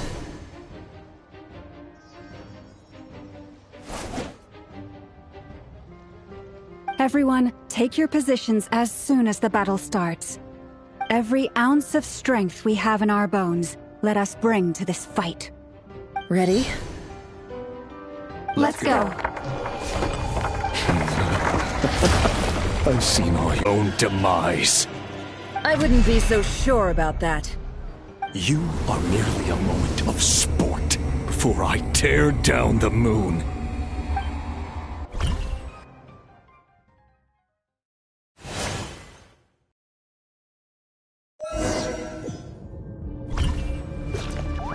Stay on your toes. Let me help you guys. It's this! Move! Moonlight, close your eyes. Move! Water jet! You're just dead meat! Moonlight! Betray No more yourself, lies. futile!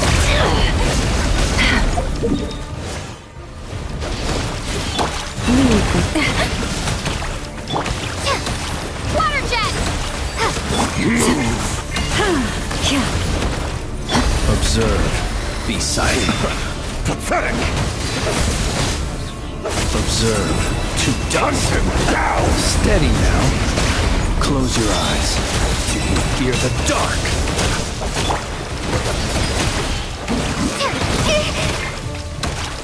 For the everlasting forest. It all adds up. The moonlight! Can I be true? The deception ends here. Futile! It all adds up.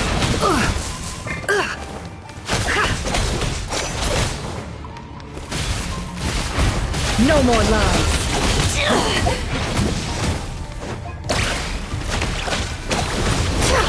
Be silent. Clint. Pathetic! Do you fear the dark? Be silent. Go! The moonlight! It's all futile!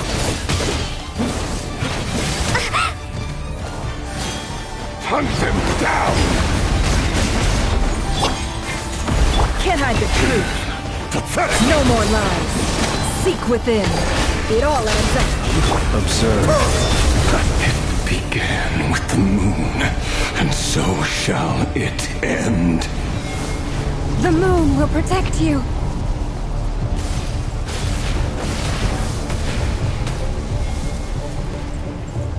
Be silent. Observe. Steady now.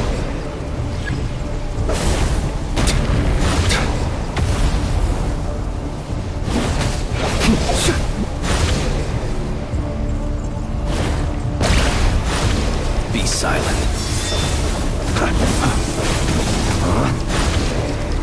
Close your eyes. A grave transgression.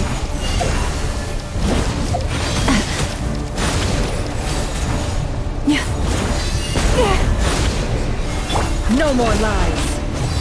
Can't hide the truth.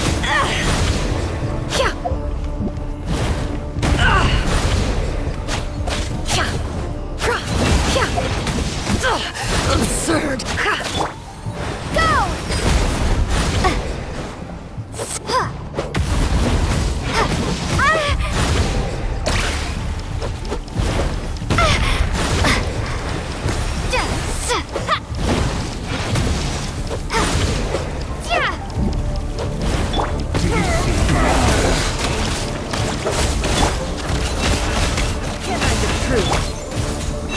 From here, when will it be as you foretold?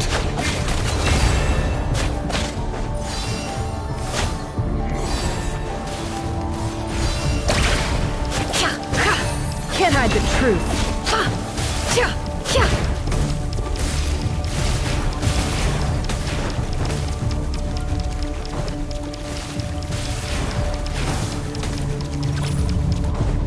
It all adds up.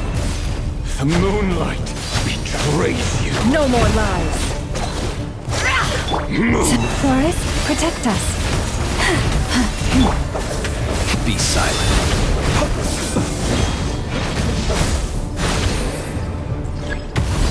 Observe.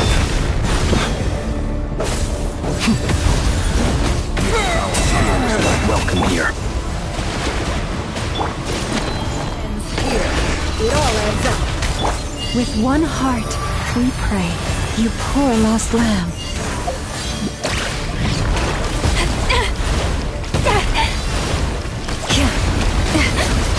No more lies. Can't hide the riddle.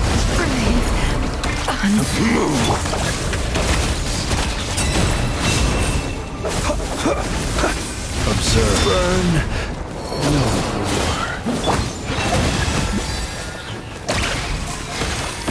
It's all futile.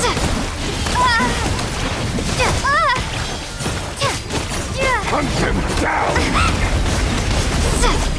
Be silent. Observe.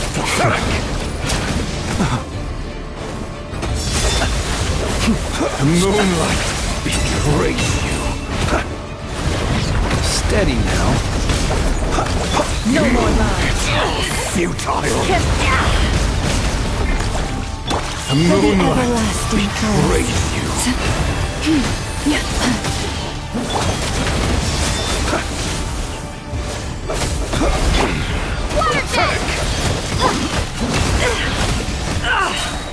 The mystery unravels. No more lies. Can't hide the truth. Wipe out! Close your eyes. Fear the dark. With one heart, we pray. Stay your hand. Futile. Hunt him down. A grave transgression.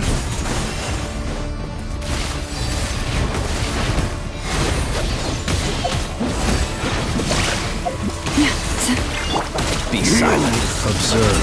Night falls. Move. Your little game of heroics is over. Moonlight. Who wants to go first?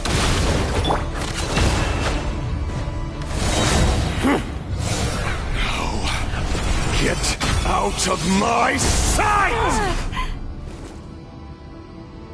No! Death is We've within been my separated. grasp! You okay? Nefer, where are the others? Stuck outside the barrier. I guess he really doesn't like us. I told you before. Knowing too much is always a death sentence.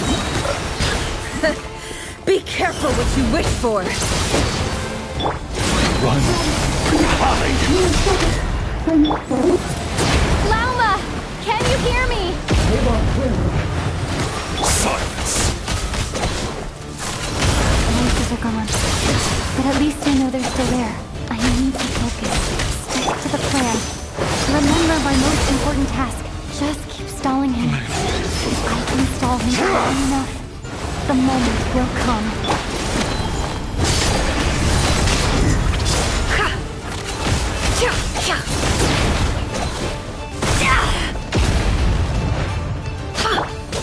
Go!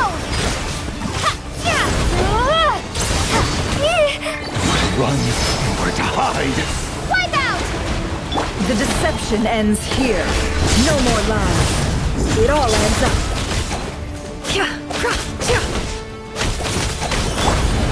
Water jet! Destroyed.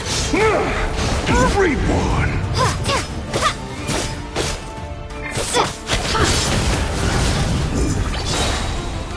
Seek within. Bombs away! Go! Can't hide the truth.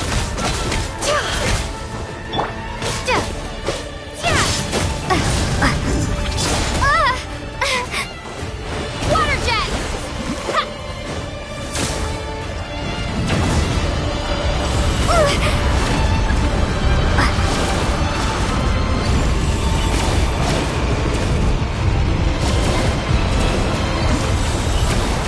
I've got this.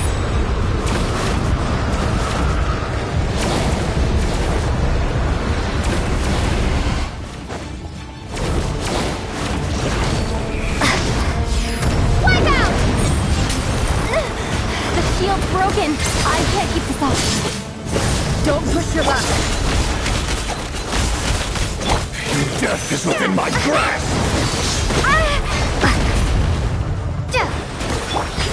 Can't hide the truth. Destroyed. Absurd. No more lies. The deception ends here. Bombs away!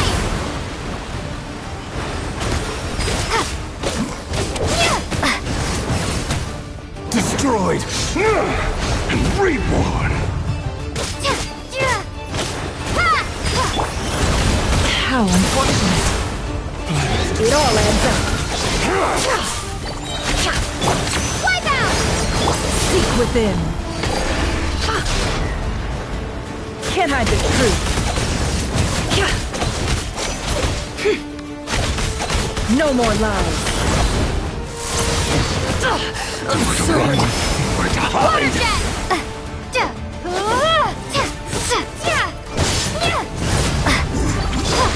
The deception ends here. Can't hide the truth. No more lies. Bombs away!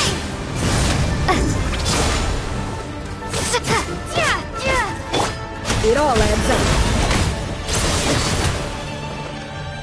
Go!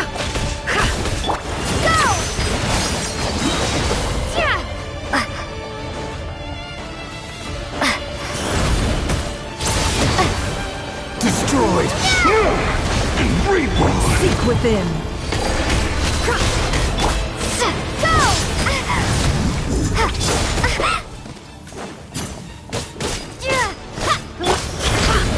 No more luck.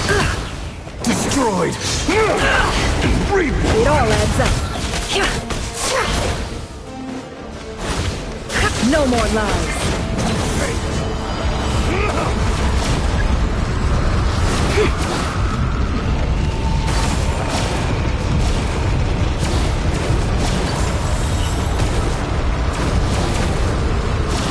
Curses. There's no other way.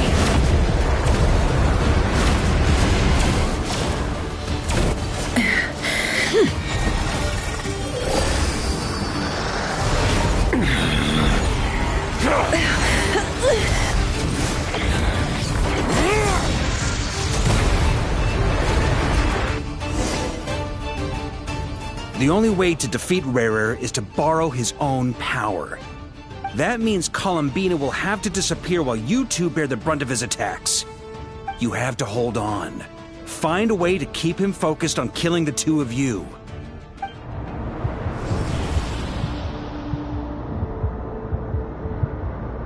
Never! Your eyes are bleeding. Soon you will be powerless to resist.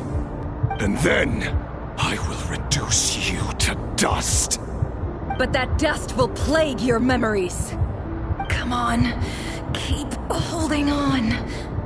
Any other tricks up your sleeve? Let's see them. As entertaining as they are, you've backed yourself into a corner. You don't fool me. I see your fear clear as day. I have to stoke his rage. Make him unleash everything. You fear what you could never defeat. You fear the thought of never being able to save your beloved. You cannot win the fight against fate, Rerir. Is that what you think? Well, now it's your turn to feel afraid!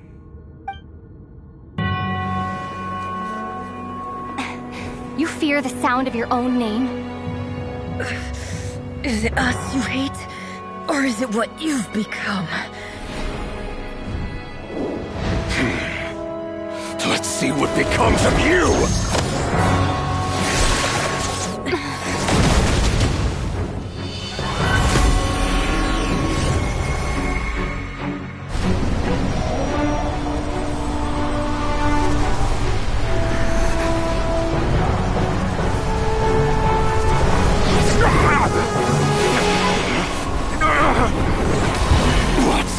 Happening? That power. I've seen it before.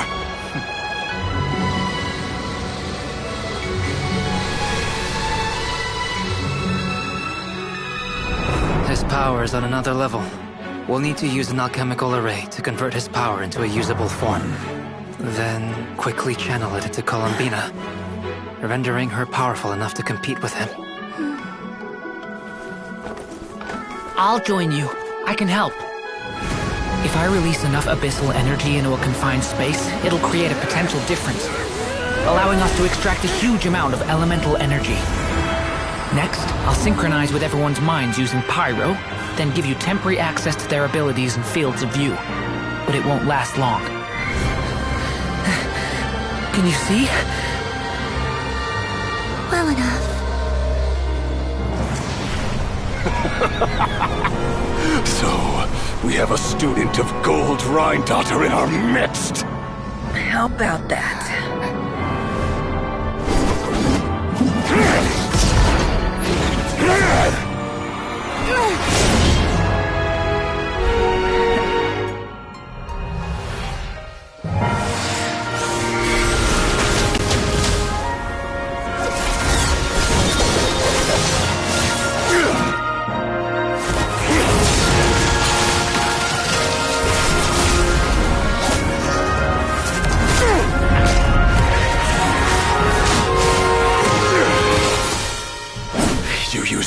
Power against me?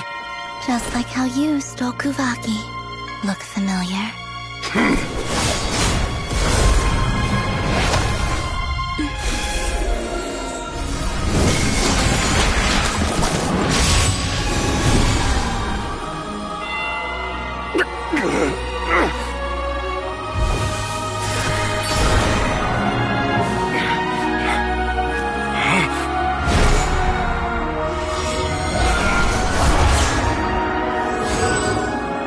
Don't you realize? You don't have the power to hold that gate open! I don't, but someone else does.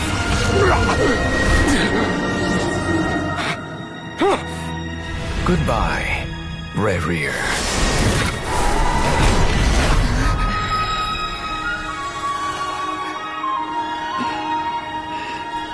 We won.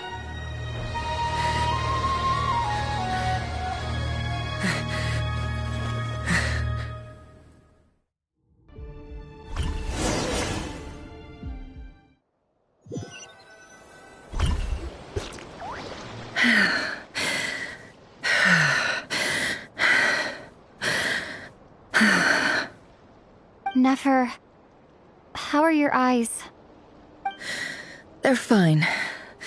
Apart from the blindness, of course. It's not too late. Let me handle it.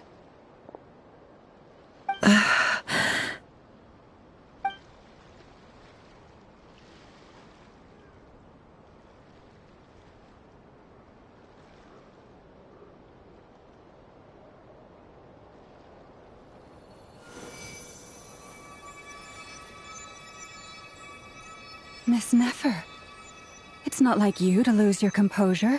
That was the most reckless thing I've ever seen you do. Reckless how? The situation was critical. Our lives were at stake. We had to do something. Even so. Okay. I guess you're right. Under the circumstances, it was a wise decision. You traded your eyes for an incredible victory. In business terms, I suppose that's a huge return on investment. I'd be hard-pressed to argue otherwise. Still, I don't like this outcome, and I don't want you to lose your sight for good. People suffer when they make sacrifices they shouldn't have to make, whether that means faith, strength, or in this case, your ability to even see. I had hoped you could win without sacrificing so much as a single hair on your head. Thank you. Really. All done. Don't try and open your eyes just yet. We'll see how you're doing in a couple of days. Until then, please follow your recovery plan to the letter. I'll send full details through Yehoda. For now, just get yourself home, relax, and rest. My dear friends, we have fought bravely and achieved a spectacular victory. A dark cloud has been lifted from the skies of Nodcry. All in this land will be grateful for what you have done. The moon will remember this day. Thank you both.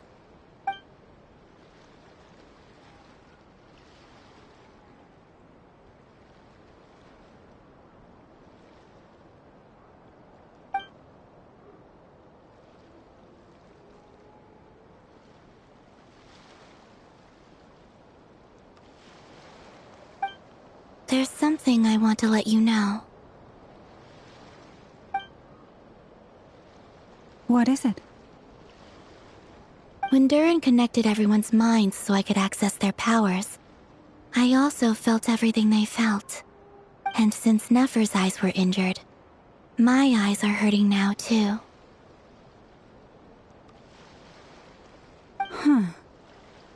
Hold on. Let me try. I only feel the pain. There's no actual damage. I just thought I should tell you.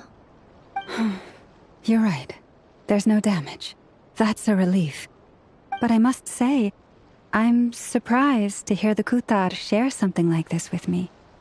In the past, you never used to open up about yourself. Things are a little different now from how they were. I'm learning to share how I truly feel with my friends. Friends? You have no idea how glad I am to hear that.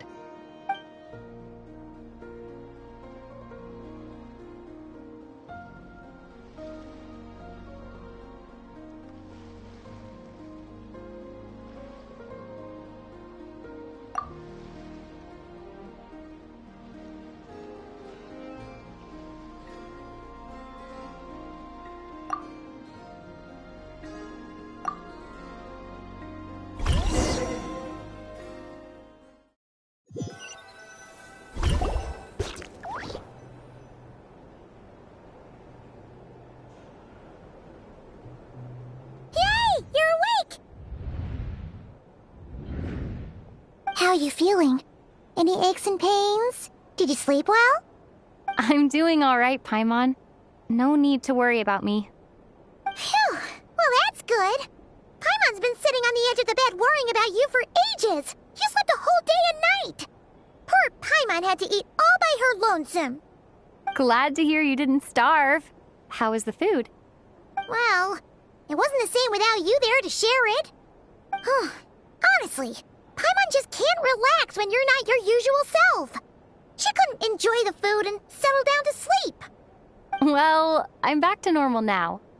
Oh yeah, and Albedo swung by earlier. He said to tell you to head to the tavern when you woke up. Varker and the others are organizing a victory feast and they want to celebrate with you. He also dropped off some medical supplies, but you seem fit as a fiddle, so guess you won't be needing those. If you're feeling up to it, let's head over now. Wouldn't want to keep them waiting.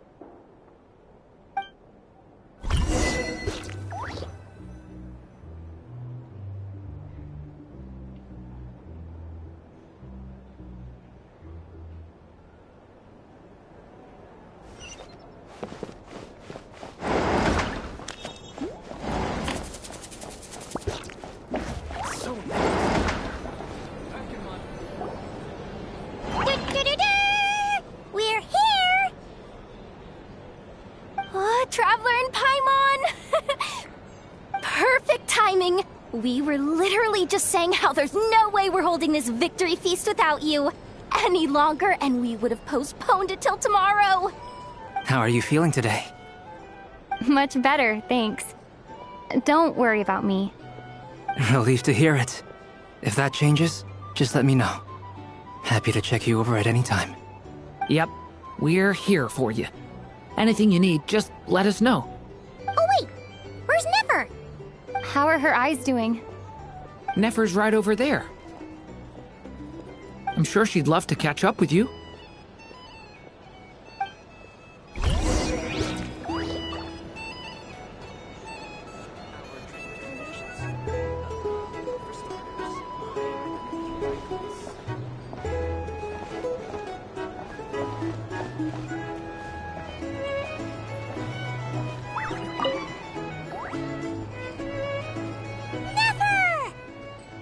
Traveler, Paimon, are you recovering well? Turns out that moon chanter has some real talent after all. My eyes were mostly recovered after just a couple days' rest. I can actually open them again now. Yeah, but you gotta be careful. Lauma says not to strain your eyes while they're still healing. Yes, thank you. I'm well aware. Yehoda, could I borrow you for a moment? I could do with an extra pair of hands. Oh, sure. Coming.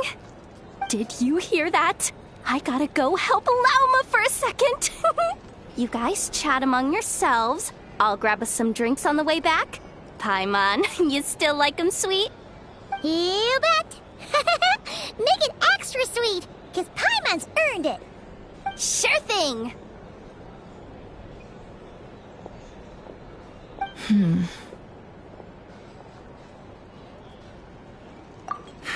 The Raker of Solnari. Kind of a snake, don't you think? No, definitely a snake. A poisonous one who spewed his venomous hatred everywhere. Anyone who seeks revenge out of hatred for other people has become a snake. That's something my dad used to say. Perhaps. I'm sure it sounds like a very wise and open-hearted perspective to your ears. But me?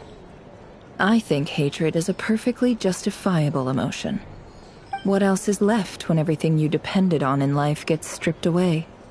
Something's gotta fuel that drive to keep on living. If you're worried about me, you can nip that in the bud. I'm not someone who gets stuck in the past. It's just... I suddenly feel like I was wrong to call my father a liar. He was just a fool. That's why the Academia turned their back on him, and why the other tribes ganged up on him. Oh, Father. How much better things could have been if you were a skilled liar. Look at the Ibis King. Thoth is a fiendishly cunning liar. And yet, strangely, he feels more like a father to me than my real dad ever was. He's never brought it up, but I'd bet he feels the same way. Why else would he give me the power to perceive the truth, while at the same time training me in the art of deception?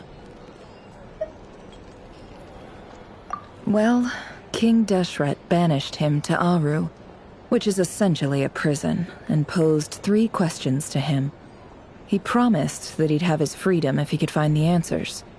His response was to take on a physical form and approach me, hoping that I could become his envoy and search for one of the answers on his behalf.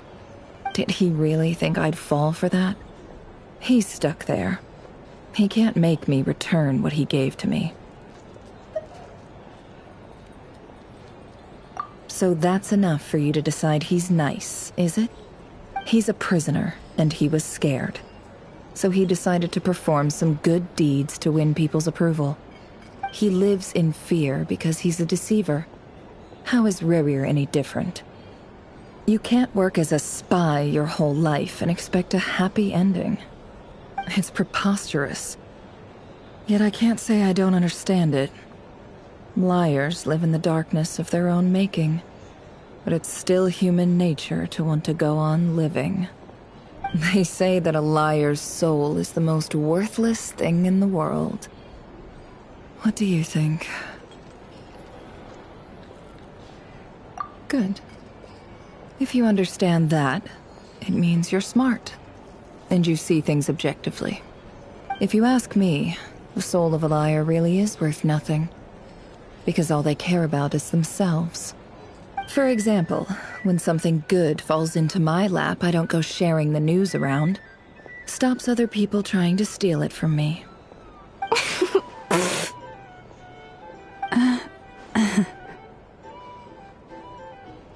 So be it.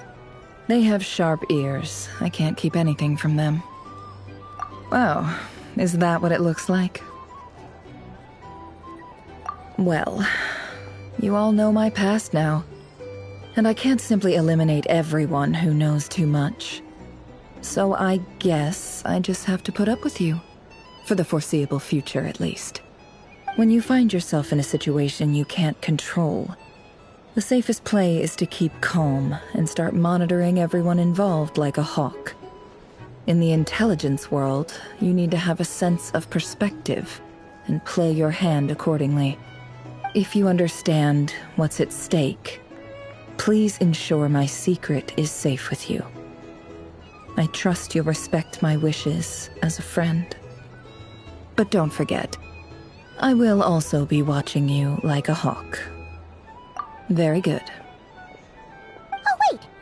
Now that the panic's over and we've all calmed down, Paimon suddenly remembered something. After all that build-up, our mystery ally never showed up even once.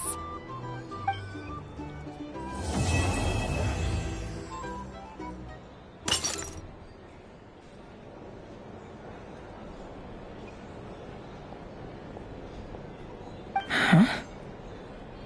Am I imagining things?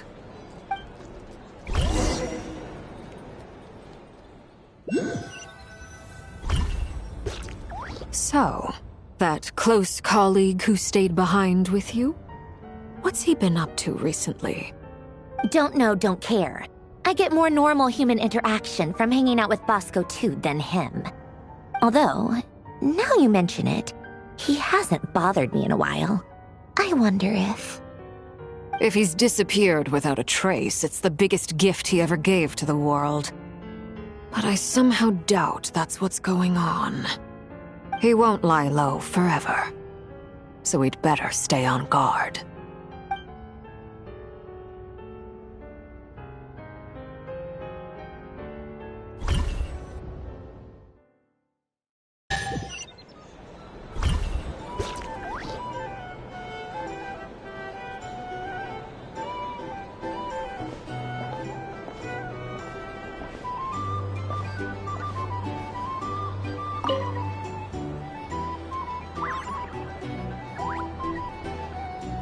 Ah, Lord Sangama Bay. How lovely to see you. I must thank you for the device you provided. It was an enormous help. Would I be right in thinking that it was developed by the Academia? Why come and ask me when you clearly know already? I mostly came to thank you. That's more like it. A little gratitude goes a long way with Lord Sangama Bay. Play your cards right, and you might even stand a chance of becoming my long-term supplier. The chance to work with such a kind and charitable investor as yourself would be a great honor for the Curatorium. Huh? Charitable? Who said anything about charity? First time hearing about it. Let's see. The first plot of land you purchased in Nodcry, your desert interests, and... Stop! What do you think you're doing? Exposing my investment history! It's nothing to hide from. They're all perfectly legitimate investments. And some of the land you purchased was with the intent of building a sanctuary? Yes, I heard about that too. How did you... You're a curious case, Lord Sangama Bay. You don't like people finding out about your good deeds, do you? But I'm afraid no matter how hard you try to keep things under wraps, where there's a will, there's a way. You did it for Sumeru, didn't you? It was empty land that was gonna go to waste otherwise. I figured if I built something there, it might at least get some use in an emergency. Disasters are capricious things. They strike without any warning. I've lost family to a disaster before, and I don't want to lose any friends or business partners if I can help it. My elder sister used to dream of finding a sanctuary. Somewhere with plenty of food, water, and medicine. Where everyone could live happy lives. It was something I looked into, but after discussing things with the Dendro Archon, I decided on a more effective strategy. The tech people handled the tech, and Moneybags provided the Mora. It just made the most sense. It's a pity that so few people know the truth about you. Everyone says that you view everything in terms of Mora, and all you care about is growing your own wealth. So, what's the problem with that? Everyone wants to be rich. It's human nature. So yes, I love Mora, and it's nothing to be ashamed of. But surely you have dreams of your own beyond just making Mora. You don't get it, do you? My dream is to invest in other people's dreams. And, you know, make a nice little slice for myself along the way. Just thinking about it makes me happy. That sweet, sweet sound of Mora. Thank you. For the device? And the pendant. Oh, that. I was just returning a favor. Don't worry about it. Seems like we've both been away from home for a very long time. Yeah. So long that I barely remember what my family even looked like. That would be your mother, father, and sister? Yeah, though it's been years since my sister passed away. It's not like I want to forget them, obviously, but memory can be even more ruthless than the most calculating business person. Beyond a certain point, if something isn't helping you, it just gets rid of it. My sister can't help me now. Slowly but surely, her face is fading from my mind's eye. It's become a vague impression. Not everything will fade. When loved ones pass away, the beautiful memories are the ones that last the longest. Yeah, that's true. If you ask me, that's the one silver lining in all of it. Well, that, plus, I'm sure that life is much better now than it was back then. Oh, absolutely. I have tons of Mora, a big beautiful house, business is booming, and I'm as happy as can be. You've got a lot going for you too. Boss of the Curatorium of Secrets? I'm sure there's plenty of Mora to be made in that line of work. I appreciate the vote of confidence.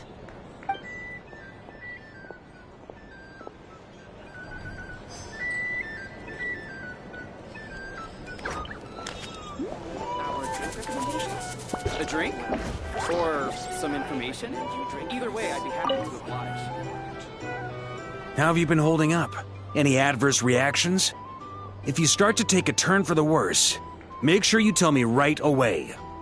You don't need to worry about me, Grandmaster. I'm fine. I mean, I barely did anything, so... What? You're too humble, young man. You played an indispensable role in the battle for Nodcry. We can't thank you enough for your support. Sometimes, when people praise you, it's because you deserve it. The best thing is to accept it calmly and with grace. It's important to learn how to respond to words of admiration. Let's do a quick demonstration. Albedo, that was an incredible feat of alchemy. The pressure was on, but you worked flawlessly at lightning speed to get the job done. Thank you. I can't take all the credit, though. Durin played a big part in forming the alchemical array. See? Did you catch that? A masterclass in how to take a compliment.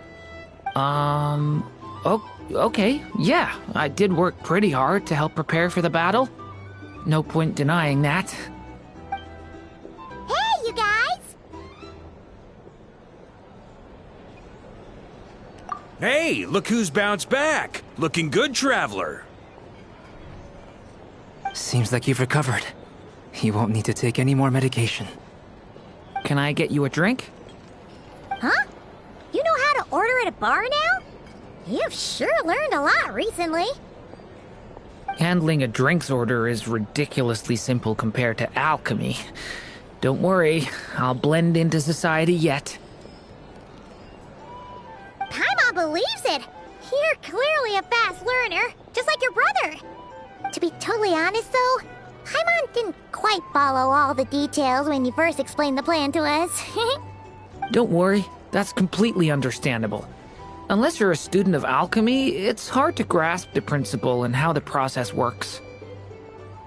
To put it in the simplest terms, we saw how our enemy stole the power of Kuvaki.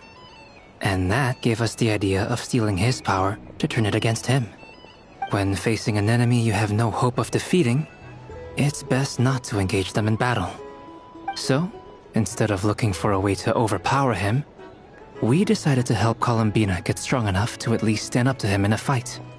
For this to work, we had to analyze his modes of attack, confirm who his main target was, and make sure that he wouldn't go beyond the range of the alchemical array.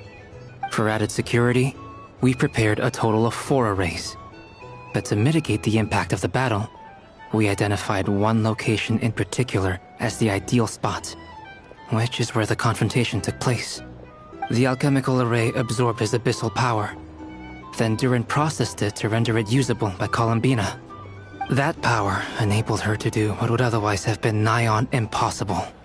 What surprised me was that Dainsleif actually agreed to join us. Given his history with Rerir, he had every right to sit this one out, but we're extremely grateful for the decision he made.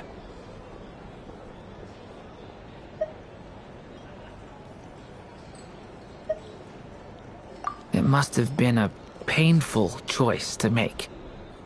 But I'm sure that making a decision was far better for him than staying in limbo. Absolutely. He was torn between 2 paths, but in the end, he made his choice and stuck to it resolutely. He doesn't strike me as the sort of person who'd stay trapped in limbo for long. Anyway, however you cut it, everyone gave a stellar performance. And now, it's time to kick back and celebrate.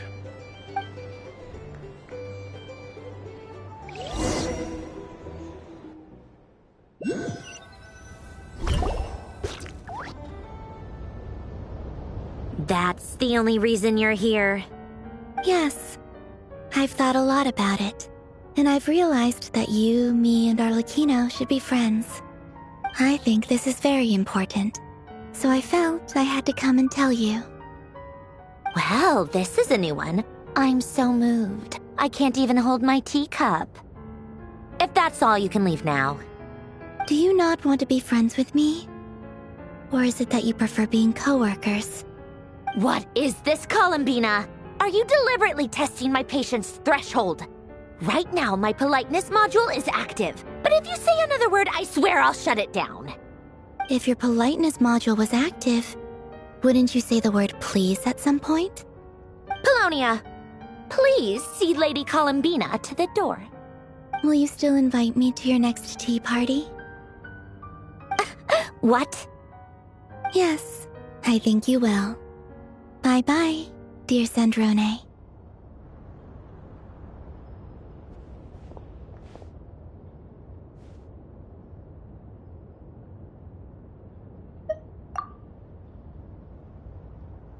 Last time, the Wild Hunt escorted you out.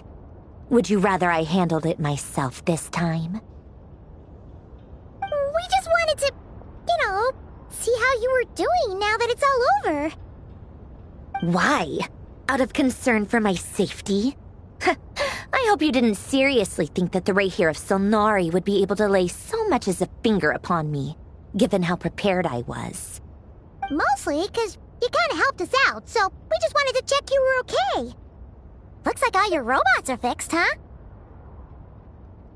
Oh, don't you worry about that. Tea time is already a write-off. The visitor before you managed to kill my appetite. If you're in the mood for tea, go ahead and help yourself. Otherwise, it's going to waste. My coasters are still missing in action, though. Use this notebook instead. Whoa! Pretty hefty notebook. Look at all those calculations. You can ignore those. They're just dumb scribblings. I doodle and write in my free time. Sometimes I remember the distant, dreamlike past. Sometimes I imagine the far-flung future. And other times, I grit my teeth and note down all the crazy nonsense going on in the present. Some people do the crosswords in the newspaper. This is my equivalent of that. Trying to predict the future is like daydreaming, and writing about the present just makes me furious. The past is my favorite. If nothing else, it's already set in stone, so I don't have to rack my brains trying to figure it all out. Huh. Although, having said that, the only vaguely interesting memory in my past is probably that guy they call Lord Artificer. Who else? Pretty much all the mecha and Fontaine are his personal handiwork. Wait, are you saying you know him? Like, personally?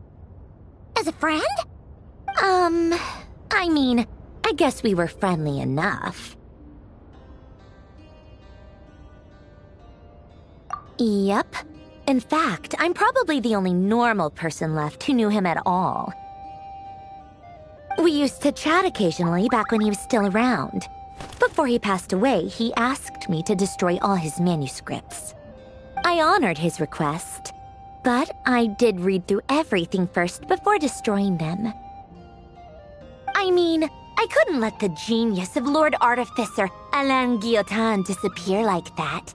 Would have been such a waste. So, that's where the formulas in your notebook are from? I just told you. Those are my equivalent of crossword puzzles. They're just dumb formulas that I solve for fun when I'm bored. Alain's work was like epic poetry. The formulas in my notebook are just silly little riddles in comparison. Not that there's anything bad about them. I mean, at least, solving those riddles isn't going to hurt anyone. Except me, 'cause I lose a few brain cells in the process. Anyway, while we're on the topic, I might as well tell you about what happened to him and his friends. Alain Guillotin had two close buddies, René and Jacob. They spent their childhood years together in the Narzissenkreuz Institute. They were all quite competitive, so there was some rivalry between them, but it was a friendly rivalry. But beneath the friendship and the rivalry ran something deeper, a sense of nostalgia for the past. Unfortunately, childhood would end. The prophecy would come true, the apocalypse would arrive, and the future would never be.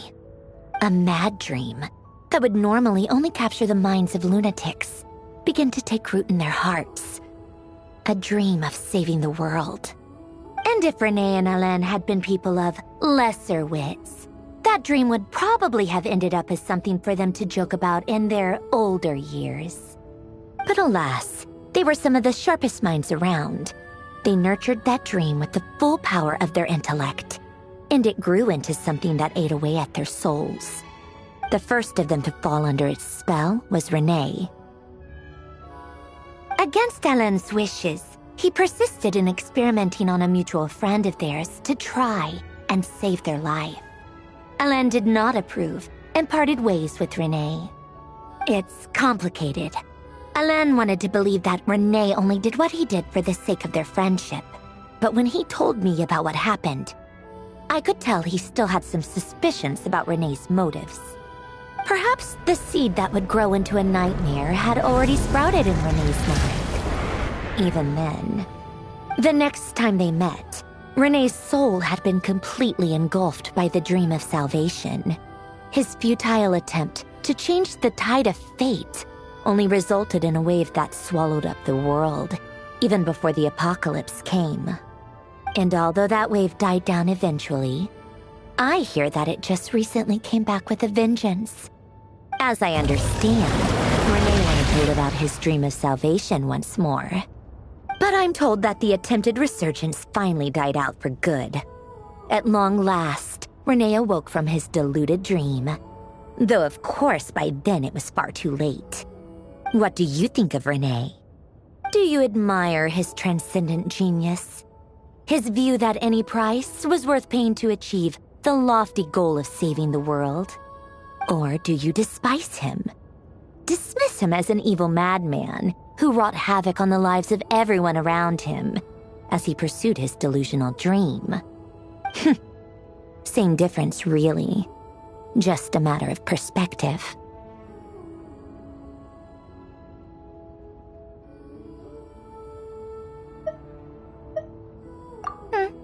not a cop-out. But I suspect you'd have a more incisive and insightful answer if we dug into it further. I don't like fanatics who give up their whole lives for their ideology. Nor do I like fools who let their delusions take control. Maybe I could understand if Rene had just been an ordinary person. But he had a sage-like intellect.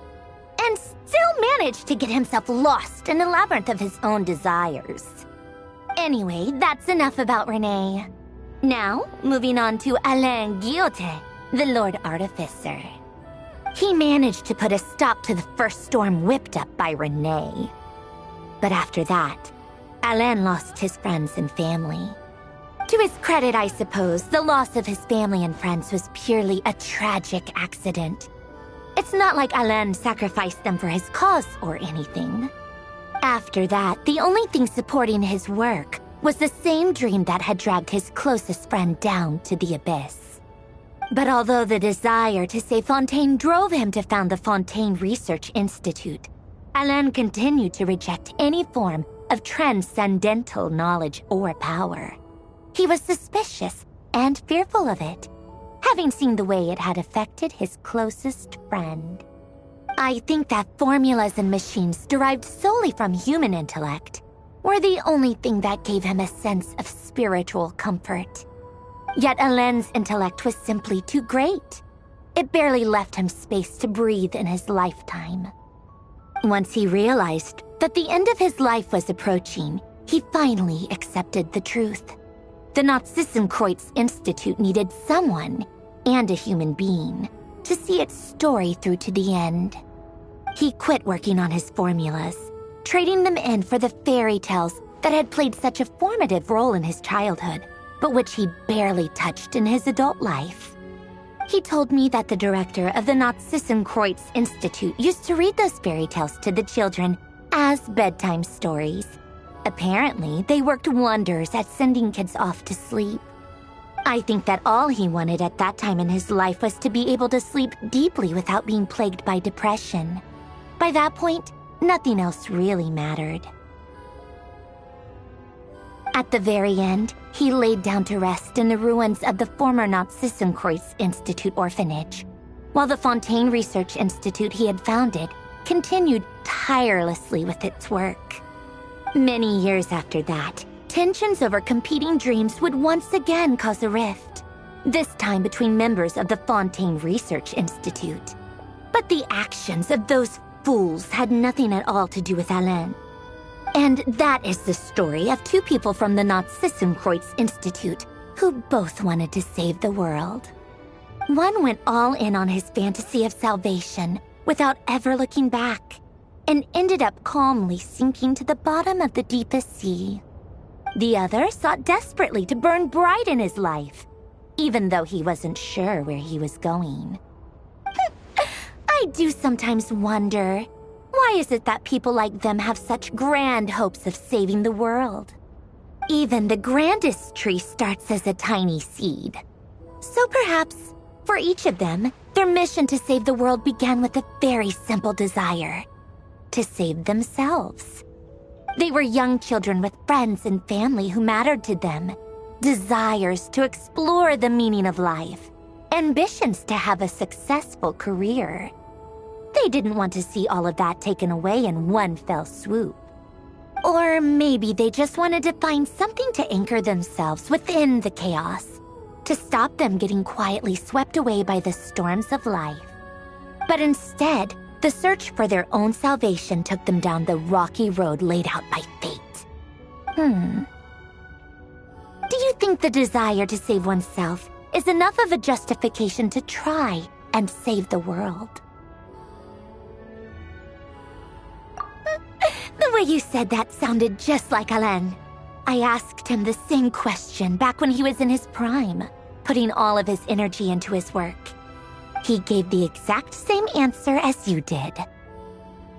No elaboration, just a quick short answer before getting right back to his work. He was always that way. All right, tea time's over.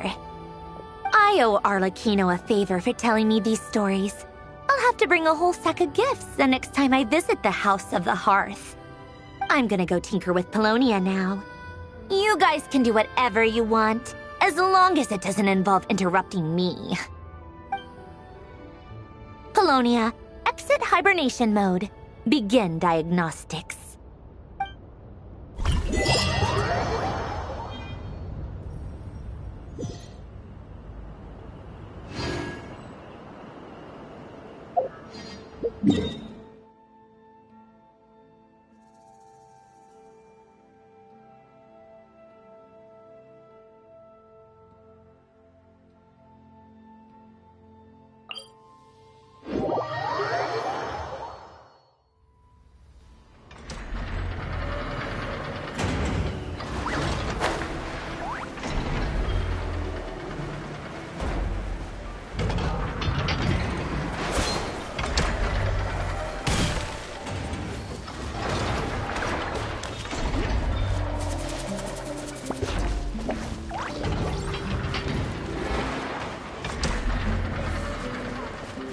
Save me.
Surely that wouldn't be a human.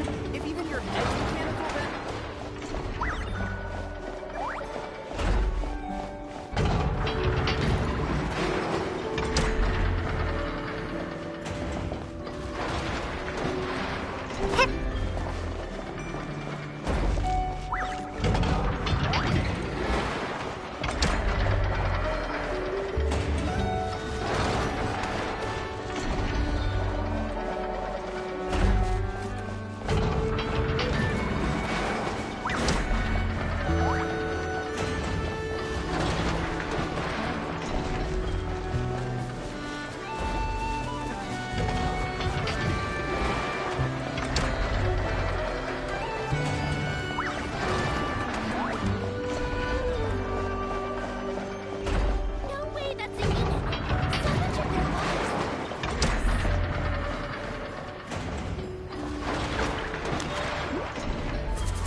Ad Astra Abyssal. Thank you for completing. Ad Astra Ab.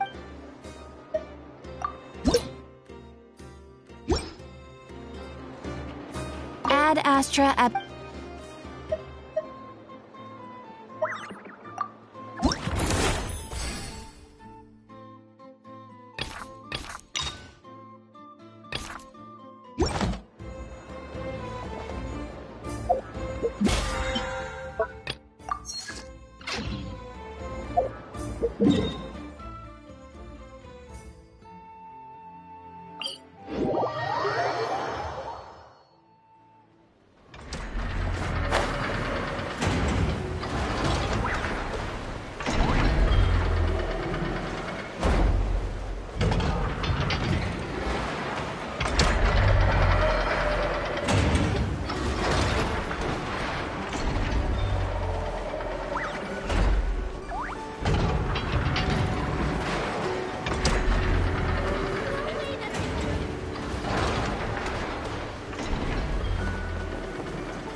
Archon.